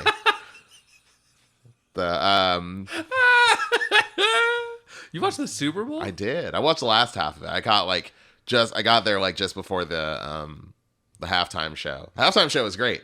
And yeah. Then, I heard the Rams halftime won. show was really good. Yeah, it was a fantastic time. I liked watching like conservative nerds have like a meltdown about like guys who don't like cops being in the halftime show. They did. I guess live it didn't happen, but like in the actual like the showing of it, there were parts that were like censored, like when Kendrick Lamar says, "And we hate Popo when they kill us dead in the streets." Faux show, like they silenced the word Popo as if we don't know what he's. The rest of it's untouched, but as if we don't know what he's saying there. He could, he could just hate anybody because everybody shoots everybody in the street, Exactly. right? Oh, who? And in we rap hate Darth music, Vader, who could he be know? talking about? Yeah. I mean, Search who me. knows with Kendrick? He's such a guy who just gives it from all sides. Centrist Kendrick Lamar. Centrist Lamar, yeah. Fuck. That's a Twitter handle right there. I might Oh, use that. dude. Fuck, that's good. That's so good. Centrist Lamar. Just changing his songs to be like, what about both sides? Yes. I think that we should just, we should have a good civil debate about it and, just try to understand each other a little better. We hate Popo when they kill us in the streets, but also we hate when people yell at cops and antagonize them. Those are two equal crimes. Those are two equal crimes. Yeah. Centrist Lamar. Wonderful. But yeah, the Rams won. It was great. It was a close one, but they did it. Spoiler alert, Yeah. dude! I'm still working on this season. Shit, my bad. I'm only on like the third or fourth episode. It doesn't get all that interesting until the tournament arc. You can just skip ahead, We got to do like a fucking the first 6 episodes of the NFL or something. I don't even know where it would just because there's preseason, right? There's like things that happen before the actual games, and then there's like the analytical stuff that happens afterwards. We go back. We go to the first TV aired episodes of the NFL. God. And we watch the first 6, and we rate whether the NFL whether we'll keep watching or total garbage on the rest of the NFL. Yeah, NFL 0079. They did re-release it later as the 3 NFL compilation movies, which kind of gives you the general gist of like why the 1 year war happened. But like if you want to see the real, get the real experience, you should watch the series. Yeah, absolutely. Yeah. Absolutely. Yeah. Yeah. It just doesn't hit as hard. Yeah, you're not going to understand as much in Zeta Gundam if you don't watch, the NFL first season. Yeah. When Tom Brady like pulls into that mech, you're like, if you don't know what season he's in when he does it, it doesn't have the same impact. Exactly. You might think it's young him, and it's not. Spoiler alert, it's not young Tom Brady in that mech. He's like in his mid-40s or something. Did he retire? I think he retired. I've just assumed that guy's like 80 years old my entire life. He was in the last Super Bowl, apparently. That guy at Safeway told me. Right, yeah. The insane Tom Brady man. Yeah, just the guy ringing me What up. if that was Tom Brady? Well, he was just trying to like talk about himself. He's just like, he's at like a Safeway like, this guy will care. Did you hear about Tom Brady? And he's like waiting for me to recognize, like, oh my God, you're Tom Brady. And I'm just like, cool, man. Can I have my shit now? Like, I would have I don't recognize celebrities very often. He's very just well. He's just like holding it hostage until he's like, come on, man, I'm Tom Brady. He's like holding up the Gatorade I'm buying. It's got his face on, and he's like, look at me. I'm like, yeah, there it is. Yep. Yeah, there he is. Look, that's athlete. my Gatorade. Yeah, cool, dude. Yeah. I need to drink that so I can sweat different colors. I did think that for a while. I think I like everyone thought that if you drank enough Gatorade, you would that would come out of your skin. Yeah, I thought you good just had marketing. to like drink nothing but Gatorade for like at least a week for that to happen. And I tried. My parents didn't like that. Yeah. Especially because I wasn't old enough to buy my own Gatorade at that point in my life. So expensive. It is. Yeah. Yeah. I heard that you're supposed to cut Gatorade with water. Bullshit. No way. Yeah, I did really? it when we had COVID. I cut it with water, and it was pretty good. But yeah, I heard that's what you're supposed to do. Like, it's it's so sugar intense that you shouldn't play basketball and then drink a whole Gatorade because you're kind of undoing a lot of shit. That makes a lot of sense. But also, I'm gonna keep it a buck with you. I'm never gonna do that in my life. Not once. I'm telling you, man. Nope. If you try to stretch that Gatorade, Nope. It was Absolutely great. not. That's never gonna happen. I had to buy half as much Gatorade during COVID as I would have had to if I did the other thing. And that's what matters. Yeah. And I was drinking Gatorade. I'm like, this is too sweet now.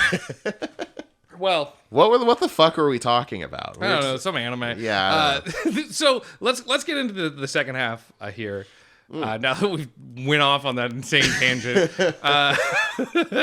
let's do. Okay, so the second half of the show is when they're out of Midgard. Like they're trying to get the Rust Eater mushroom. Yes. Because that'll save Milo's sister, and it'll also save Jabu. Yes. And they're on a time limit. You know, Jabu's got a month basically to live. Pawu and Jabi, is it? Or is Jabi. It might be Jabu? Jabi. Okay. Yeah. What was I saying? Jabu? Yeah. I was thinking of the giant. Combining the two. Yeah. Well, there's the whale from Ocarina of Time, right. Jabu. So Yeah. we got Jabi. Nice. Jabi, they both basically have between like a month and 3 months to live. So Yeah. they can't just fuck around to getting this Rust Eater mushroom. I guess to talk about the music for a second. The music throughout the show is really fun. It's a little all over the place. It is. There's a lot of different genres and stuff, but it's all great. Yeah, but the opening to the show has these really good, like, fun color choices, like really strong uses of like yellows and blues. Yeah. That work really, really well. And we were like, oh man, I wish the show was colored like that. And then you get outside the walls, and it is kind of a bit more like that. Like the colors are a lot more vibrant. It's not as I don't know the word stark as like, you know, what you see in the OP, but it's a lot more vibrant, a lot more colorful, just a lot more like interesting, I guess. Yeah. Yeah. And I think that was like a smart, I'm going to say it was a smart, intentional choice to. I'm going to give them the benefit of the doubt. Sure. I don't know why I didn't want to. They haven't earned it yet. Yeah. You got to show me how this episode 7 thing unfolds. There's a lot of weird shit going on right now.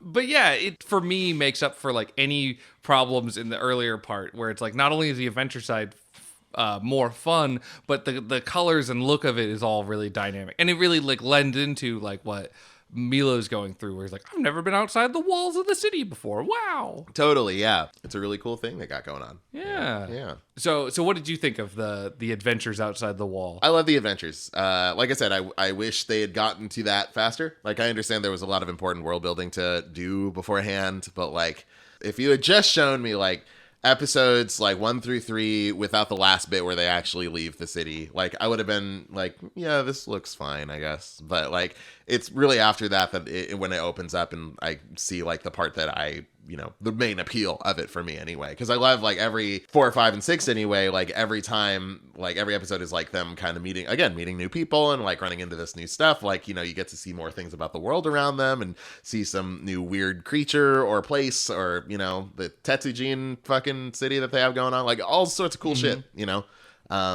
yeah. Love it. I've compared it to, Kino's Journey. That's the main appeal of that. Yes. Okay. I had been spacing the entire time that you've been saying Kino's Journey. I've been like, I don't. Yeah. Okay. That's one of those animes that you've recommended. I've seen like the first 4 episodes of Kino's Journey. Yeah, Kino's Journey is great. Oh yeah, it's excellent. Yeah. Wow. My fucking.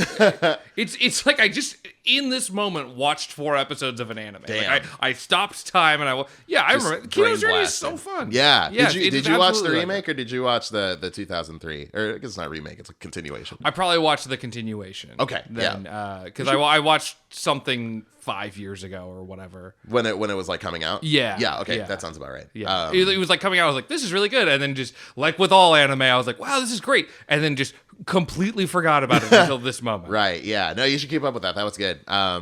We should do an episode on the original like 2003 Kino's Journey sometime. That'd be fun. Yeah, that'd be game. That'd be good. And also, yeah, there's like Wandering Witch Elena's Journey. Same thing, but it's a cute lady witch. She's she goes around doing witch stuff. She's flying around on a broomstick. It's great. Yeah, broomstick doesn't talk like the motorcycle does, though. It's a shame. What works for me in this show is the best format for me is sort of a monster of the week type thing, where every episode we're dealing with a new problem, and then in the episode we will resolve that problem. Yes, yeah. That's for me kind of my favorite thing. And that's what I like about these, where this show seems to be going, or if it's like, you have this overarching, like, we need to go get the magic MacGuffin. However, in the meantime, let's go on these fun little adventures. Yeah, know? Totally. And episode 4 and 5 really are their own kind of fun adventures. Like 5 has them going to I think the episode's called like the Fortress of Children or Child Fortress. Something like that. One of the two. Sure. That's a really fun episode where these kids are like, we don't trust these weird people. And then like they earn their trust and they save them from those horrifying pufferfish monsters. Yeah. What they're called? Just blowfish. Yeah, blowfish. That's yes, it. There you go. They look like pufferfish, blowfish kind of things. They're like floating towards this town full of like heavily armed children, and they have fucking like human teeth. Yeah. So they look fucking terrifying. Those teeth were horrifying, and those kids were strapped up as hell. Yeah. And that kid has got his bootleg Bathing Ape mask on, and he's just AK slung over his shoulder. He's just ready to fucking go. Like, every kid had a gun. Yeah. Like, this was like the most Second Amendment town I've ever seen. Like, Absolutely. there were more guns in that town than there have been in the rest of the show. The only way to stop a bad guy with a fish is a good guy with a gun. Yeah.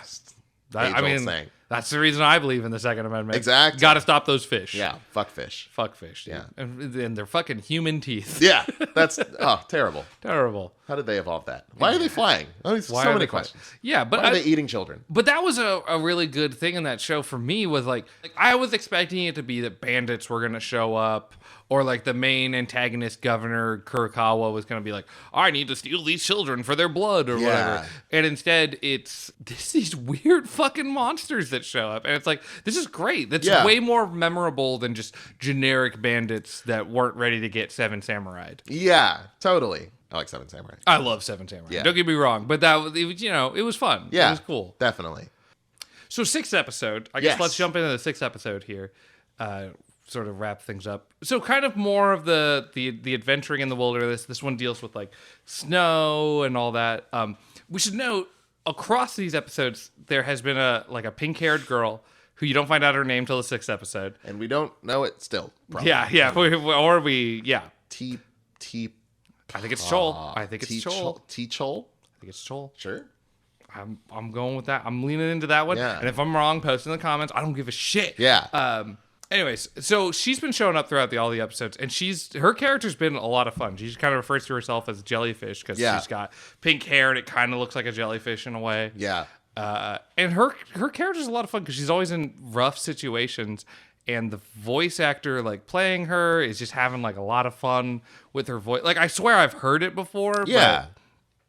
But it's a lot of fun. I feel like this is just me taking a shot. I think she does the voice of Taiga in the anime Toradora. That's my guess. Okay. I don't know if I'm right, but that's my guess. Yeah, we could have done the bare minimum amount of research before this. Absolutely not. Never. Yeah, no. It's never going to happen. But her character's a lot of fun. Yeah. And I really like how she's performed and everything. Yeah. And I like this 6th episode because she is involved in it, and she's kind of been like half screwing over the party. Like, she likes them but doesn't like them, but also is in it for herself. Yeah, that's how she was raised.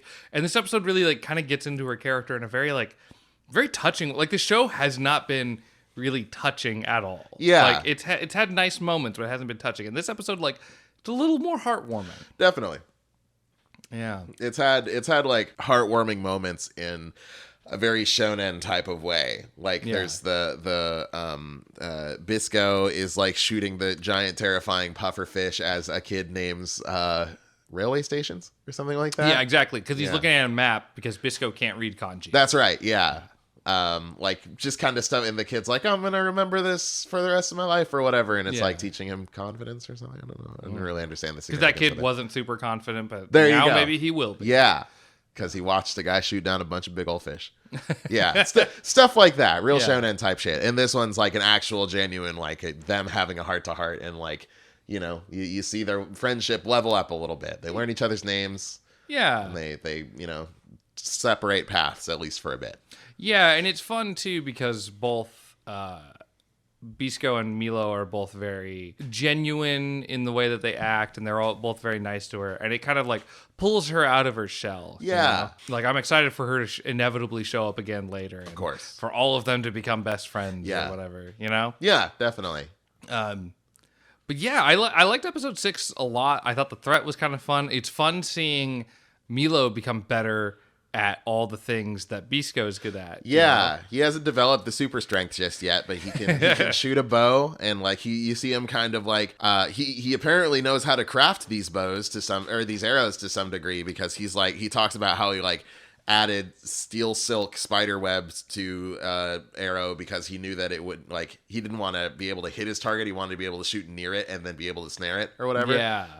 So he's like kind of customizing his weapons to better suit his own abilities, and that's really cool, you know. Yeah, and I really liked that moment too, because I was expecting, all right, in the 4th episode it was about him learning to get along with the giant crab that they ride on. Yeah. In 6th episode, okay, it's gonna be how to use your bow, how to shoot. Because I'd even seen in the trailer, like there's a part where they're fighting a squid, and like Bisco shows up and kind of like aids him in shooting. I'm like, okay, so we're gonna have that has to happen. And so when that happened, I really liked it, because it's Milo kind of using his brains to offset his weaknesses. Yeah. And making himself not just like, oh, you're the fighter, I'm the thinker. Yeah. Instead, like, I can help. I can be a part of this. Totally. You know? Yeah. Like it's not as clear cut as like this guy's stupid but he can fight good, and this guy's very weak but his brain good, you know. Yeah. Like they're both able to help each other in both arenas to some degree, and that's neat. Yeah. And also the part where like, you know, where what's his name's holding like helping him aim and stuff like that, you know. That ship is sailing, baby. That That's ship happening. is sailing. Yeah. It's great. Yeah, absolutely. Yeah, and I like how all that played out. That they work together with to fight the oil squid. Yeah. Yeah, the monsters are great in this whole show. I kind of love it. Yeah. Yeah. Yeah. Reminds me of Hunter x Hunter a little bit, with just the weird fucking animals that show up. Yeah. And it's like a more threatening Avatar, right? Like Avatar has them traveling around places, and there's all those animals that are like half animals, right? Yeah. Like, oh, that's a jelly bird. That's or whatever. a duck pig or whatever. Yeah, you know? exactly. And those are fine, but like this is like a more threatening version of that. Yeah, it's the same thing, but all those all those animals can now kill you. Yeah.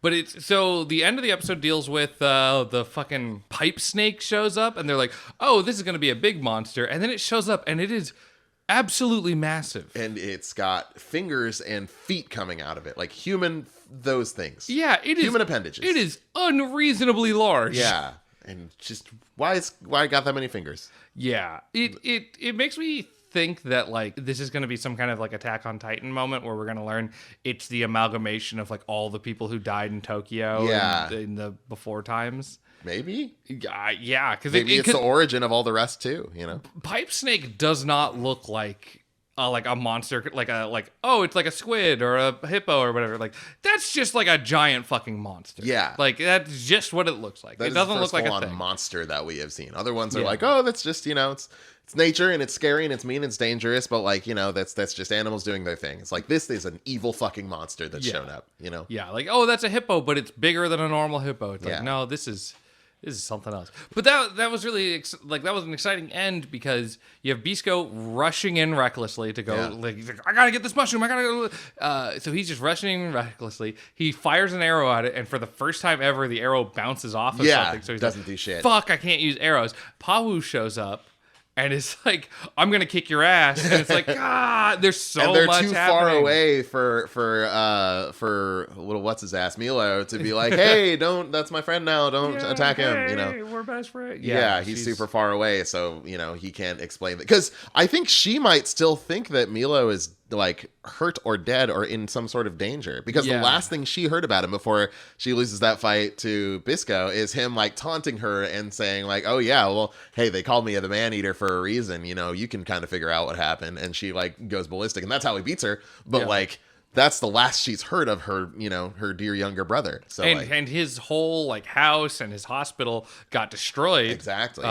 Because they had to escape, and it got destroyed by mushrooms essentially. Yeah. So it'll be interesting. She kind of went on her own adventure too, because she deals with like the weird like zombie cannibal people who had their whole weird backstory, and they bring up that so Jabi and Bisco are both mushroom keepers, and they're not trusted. You can't trust mushroom keepers because mushrooms are bad. Yeah. These two people bring up, and they end up being bad guys, but they bring up an evil mushroom keeper, and it doesn't look like the guys that we know. Yeah. So it seems like there could be an evil one out there. I mean, Bisco does mention that there are mushroom keepers with like bad intentions. You know, that's very much a thing in their universe. So like, he kind of goes against that, I feel, because when they at the end of that episode, I think, where he helps the kids. They fight off all the puffer fish, and they go like, how could we ever repay you or something like that? He goes like, well, if you see another mushroom keeper in the future, like, do him a solid or something like that. It's like, well, they could meet the evil one, there's evil ones. You said so yourself. Maybe don't say that, but I don't know. He knows what he's talking about more than I do, I'm sure. Yeah. Yeah. Who the fuck are we? I don't have a single mushroom. Yeah. I mean, I barely like those things. I buy mushrooms sometimes. Yeah. Saute them, put them in whatever I'm making. Not currently. Do you have anything else you want to say on episode 6 here? I hope we get to see more Pawu just in general. I really like Pawu. Palu's like great, I haven't said as much, but like I really like that character. Like she's kind of, she's a big titty anime lady, and like that's not really her main appeal, I think, but like, and I honestly I don't really see what it adds to her character, but like, hey, that's that's just what she looks like. I really like her character. I hope we get to see more episodes like that are maybe a little more focused on her. Like maybe we just get a Pawu episode and get to see like what she's been up to, Yeah, because her whole adventure is like her side adventure that she has in like episode 5 or 4 or whatever is really interesting. Yeah, totally. Yeah. And like for as little as we see it, I do really like her relationship with Milo. Like, you know, they're a very, loving brother-sister pair. Very different types of people. Very different. Yeah. It's kind of hard to believe that they're related because she's like a terrifying superhuman and he's like just a dude. Okay, so big question for you. So this is actually kind of fun right now. Okay. Because sometimes like we watch these, we do these 6 episodes and you've seen the whole show, or we both have kind of seen where it's going or whatever. Yeah. We've read what happens. We only have 6 episodes. Neither of us has read the manga. No. Let's make some fucking hot takes. Let's take some guesses. Where do you see this show going? I don't know how many seasons it's planned on being, but like assuming it's like a 26 episode kind of thing, where do you think this show's gonna go? I think in the immediate future, like in episode 7, the Alaskan bullworm's gonna get away, and was it tunnels? The tunnel snake. The tunnel snake's gonna get away. Oh, yeah. Pipe snake. Yeah, the pipe snake. Because tunnel snakes rule. Yeah. And we're the tunnel snakes. We're the tunnel snakes. And that's us, and we rule. Yeah. But pipe no, snakes that's a pipe don't snake. rule. Yeah, pipe snakes got a lot of feet for some reason. Snakes that's a don't different have feet typically. Yeah, I only have 2 feet. It has more. It's way more feet. Like 36 feet or something. Yeah, I don't trust Too many feet. Yeah. So pipe snake's gonna get away. Pawu is gonna see that Milo is safe and be like, okay, come here, we can go home. And then he's going to be like, no, we got to go get this mushroom. And she's going to not understand. And eventually I think he's going to end up having to like leave, maybe even like, raise a hand against her to help, to save, Bisco. Mm-hmm. And like, then she's going to continue after them like in hot pursuit. And then they're going to have to do another rematch with the whatchamacallit, the pipe snake. Ooh. That's my guesses for the immediate. I don't know if this is a long running thing or not as a thing. It could be over in 13 episodes. Like it could be done this season. Right. Yeah. Like it could absolutely be very tight. It could absolutely be something like Attack on Titan that goes on for an unreasonable amount of time. It could be a fucking Naruto. It could be a One Piece, It could be 1,000 episodes in the making. Who knows? Right? Yeah. Toriko or fucking Fairy Tail or any of those. They go on forever. That's the tragedy of anime is they set up something very simple. Like we've got to collect the jewel shards, and then it's like they're never going to get all the jewel shards, are they, motherfucker? Like, never. God damn. Yeah, they're still working on getting that One Piece, I think. Pretty sure.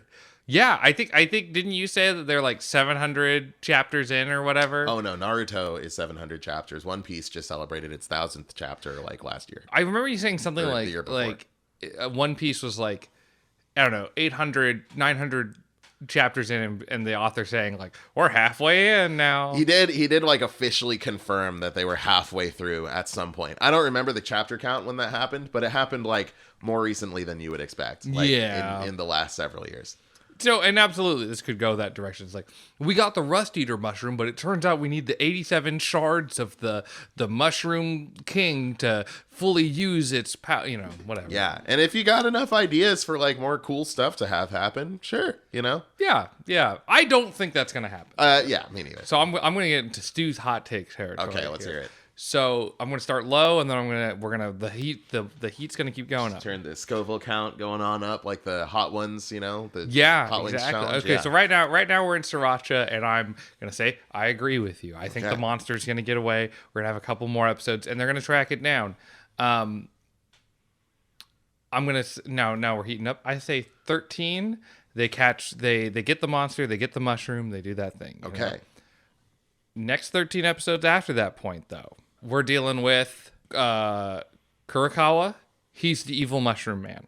He wants all the mushrooms for himself. He's like, I've actually been propagating the anti-mushroom propaganda so that I can do this thing.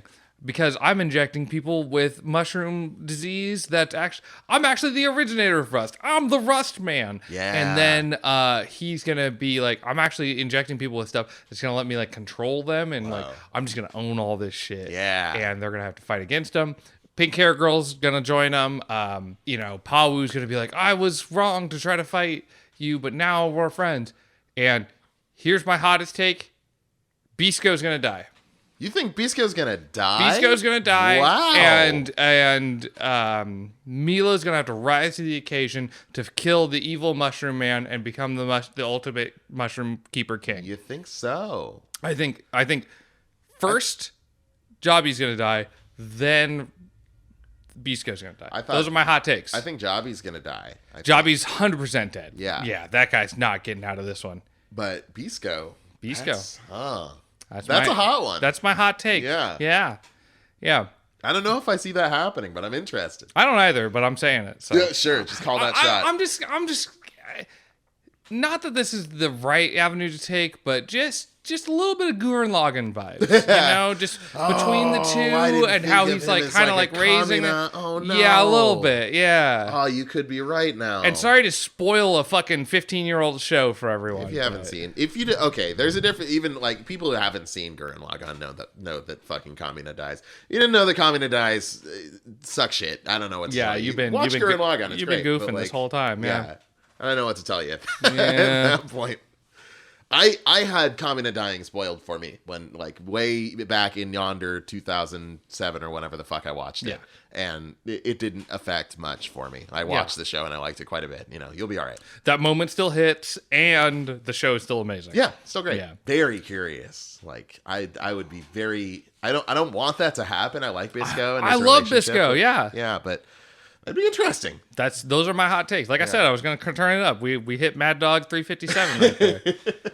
The show's been surprising so far. Who knows? Yeah. Who knows? It could happen. Yeah. So that's what I'm taking. Well, let's get into our rating system that no one can ever guess what we're going to rate our things as. I was talking at the very beginning of this episode. I was talking about how I wanted to watch the next episode. So, I mean, it's a total garbage then. Yeah, there it is. Bam. Damn, that's right. No, like it's keep watching. Yeah, it's keep watching. And actually keep like when episode 7 comes out, I might actually, because I say keep watching and then I don't, I might actually keep watching this one. This is the secret higher tier rating. The elusive hidden 4th rating where I say keep watching and actually mean it. Let me ask you, how many episodes have we done that you've said keep watching that you've actually kept watching? I can tell you that there is literally one series that I have continued watching, and it's Jujutsu Kaisen, and I watched like 5 or 6 more episodes. Okay. It's great. I just don't watch things. Is the problem. This podcast is my reason. Not my reason, but like it's when I get to watch anime. You know what I mean? Because a lot of the time if I'm watching something, it's with Felicia, and Felicia doesn't really care for anime a lot of the time. Like I got to find like the perfect thing to get her into. She loves my love story, but like that was my nuclear option. I was like, if she doesn't like this, I don't know what the fuck I'm gonna get her to watch. And it works. Yes, luckily, Yeah, but otherwise, yeah. So, and I ain't getting her into this one. That is No. too tough of a. I'm gonna tell her it's about mushrooms, and she's gonna be like, "Fuck off," and that's gonna be it. You know, where my brain goes to is like, I'm like, fuck, I have to show Bernadette Gurren Lagann before, since she doesn't have that spoiled for her. But then I'm like, Oh damn, there's no way she's gonna watch like the 9 episodes required to hit that moment. 7. Is it Episode 7? Okay. I'm pretty sure. Well, I'm almost positive. I think it's I think it's 8 You because think it's 8? and the only reason I bring it up, I've been doing this 6-episode anime shit for like prior to this podcast. Yeah. And I remember watching the first 6 episodes of Gurren Lagann and being like, yeah, I don't really care for it. It's not really my thing. Yeah, it didn't at the time. This was in my I don't really care about anime phase. Not where I am now. The show's great. Don't get me wrong. Oh, it's but fantastic. at that moment, I was like, it just isn't doing it for me. And I remember having so many friends be like, just watch episode 7. Episode 7 is where it gets good. And episode 7 is interesting, but episode 8 is where it kicks off. It's guys. 8? Okay. Yeah, and I know that only because I had several people be like, watch episode 7 for the love of God. And if I'm wrong, post in the comments. I don't give a shit. All right, you can't stop me. I can say anything. I can be mean to Yo-Yo Men. I can talk about jobs. I can do whatever I want. This is a podcast. Yo-Yo Man. Who gives a fuck? What are they gonna do? I can tell you to around fucking the world at you. inject horse worm shit into yourself to fight COVID. Do you That's just a inject thing it? that we I can thought do. you were supposed to eat it. Oh no, do they inject it? I mean, I think I sold it, and I don't even know. I mean, yeah. Yeah. You were peddling that stuff. I think You were the plug for the ivermectin. I think you inject it. Really? Yeah, I'm almost positive. I don't fucking know. You Yeah. can tell me anything. I don't. Yeah, I think you inject it because I remember hearing from vet. I'm not gonna post more medical bad shit. Yeah, ivermectin it's great. It cures COVID, apparently. If you disagree and you think that ivermectin should be taken orally instead of injected, post in the comments. the comment, yeah. You can't stop us. We can say anything on Spotify. Anything. And it's just There's no comment section. There's not even a dislike. There's just like. You can't kill us. We're unkillable. This will be here forever. Or at least as long as Spotify's up. Mm-hmm. You take us down for misinformation right after the Joe Rogan podcast. Yeah, hopefully we get like shadow banned on YouTube after this. One can only hope. Yeah, if the algorithm is good, it should. Mm-hmm. Yeah. Yeah, if it's worth anything. Well, let's jump into let's jump into plugs. Oh right. Bakari, what do you got going on in your life? You can find me on soundcloud.com/octomammoth. You can also find me on Twitter, twitter.com/8 mammoth. That's it. I wrote the music for the podcast, and I write other music, and you can listen to it all on that SoundCloud link. You can listen to some of it on my Twitter, but that's a very inefficient way to do that. Yep. So probably do the SoundCloud option. SoundCloud will get you a little better. Yeah. Twitter, you're gonna find. I don't even tweet that much these days. I retweet things occasionally, and once in a while I'll tweet about Sonic. It's not that interesting, but hey, follow if you feel like it. There you go. It's a solid plug, I think. No, I think that's good. Yeah. We don't really do that much other than this podcast, which I guess is another reason to bring up. Like, hey, if you like this podcast, right? Oh, yeah. If you like this podcast, like there's all the dumb bullshit, like this video, subscribe, do all that stuff. Like I've noticed that on episodes where we bring it up, it does help and all that. So do that shit, I guess, if you want to help the podcast. Yeah. If you want to support the podcast, we don't have a Patreon or a coffee or anything. Yeah. Just kind of dig a hole into a wall and whisper your secrets into it, and then just fill it up with dirt. And we'll hear them. Like in the mood for laugh, and it'll get to us. It'll get to us. Yeah. Take $2, cast them into the wind. Yeah. And they will get to us. Yeah. You know what? Maybe I should start thinking of. I find money on the street a lot, and maybe I should just start thinking of. It's like, hey, I gotta stop hitting that thing. I just like, hey, thanks. Thank you guys for leaving that $20 bill on the ground one time. Thanks for those pennies that got Stew his job. Yeah. Hey, thank you, pennies. Shout out to the pennies. Yeah, and I guess for me, I'm Hentai Pizza Lord on Twitter. That's right, Hentai Pizza Lord. And that's where all of our information is up right now. We have some tentatively planned. We're going to do a big old redesign come July and all that because We're trying to do like a seasonal thing. So we got some big plans for that one. My big plan: start a fucking Twitter account for this podcast, so you don't have to follow me for updates. There you go. On when we choose, because we said we were going to do Platinum End. That's probably the next episode. Probably. Yeah, that's probably the next episode. Nobody saw this one coming except maybe Tim. I didn't see this coming even. We talked about doing this yesterday. Yeah. Yeah. Did Tim see this coming? Post in the comments, Tim. Did you see this going? We need interaction is what I've been getting at. Well, hell yeah. Yeah. There we go. Well, another absolute winner in the can there. That's right. Episode 22. Yeah. Yeah, we're getting close to that 2-year mark. Yeah. This is the longest project I've worked on in the last like 5 years. Same. Yeah, wow, same. I mean, I guess if you count like my like Octomammoth music journey as one contiguous project, I guess you could say that. Mm-hmm. But like, I mean, I haven't written an album or anything, you know. It's just me posting songs when I feel like it. Yeah. No, I'm with you. Like I've posted like little videos here or there, but like I used to do like web series. I used to have like bigger projects and things. I'm like, I haven't done those in ages, but like we're at a year and a half basically of doing this and going strong. If anything, it's gonna get stronger. Yeah. So yeah. It was what was it? May was our first episode, or it was May? July. We posted the first episode. The first episode. Gargantia came up at like late July or something. Was it really? Yeah. Damn. We were really, because that one was recorded before March. Yeah. Because we talked about how excited we were for Doom and Animal Crossing, which came out in March. God damn. Yeah. So I think it was in February. It was in February that we recorded our first episode, I think. Yeah, well, and there's also the secret 6 episodes that we recorded and edited, but we're like, oh, we're still figuring things out, and could have absolutely just posted, because it's not like we got better. No. I feel like it's the last few episodes that we've maybe gotten better at this whole thing. I think so. I think we got a little better, like, gear wise. I think the quality of the podcast did go up from when we started, from episode 2 on, when we started recording separately, and then when we got together and like started kind of figuring out an actual situation. Because before it was like your microphone and that's it, just us kind of sitting next to each other. Yeah. That's a good point. This is way better. This is much better. This is really good. Yeah. And if you disagree that this is really good, you can go to hell. You can post in the comments, and you can't fucking. I have one joke this podcast, and you just have to deal with it. There it is. That's a good outro, I think. Yeah, it's pretty good. Yeah. Let's end on. We always end on a laugh.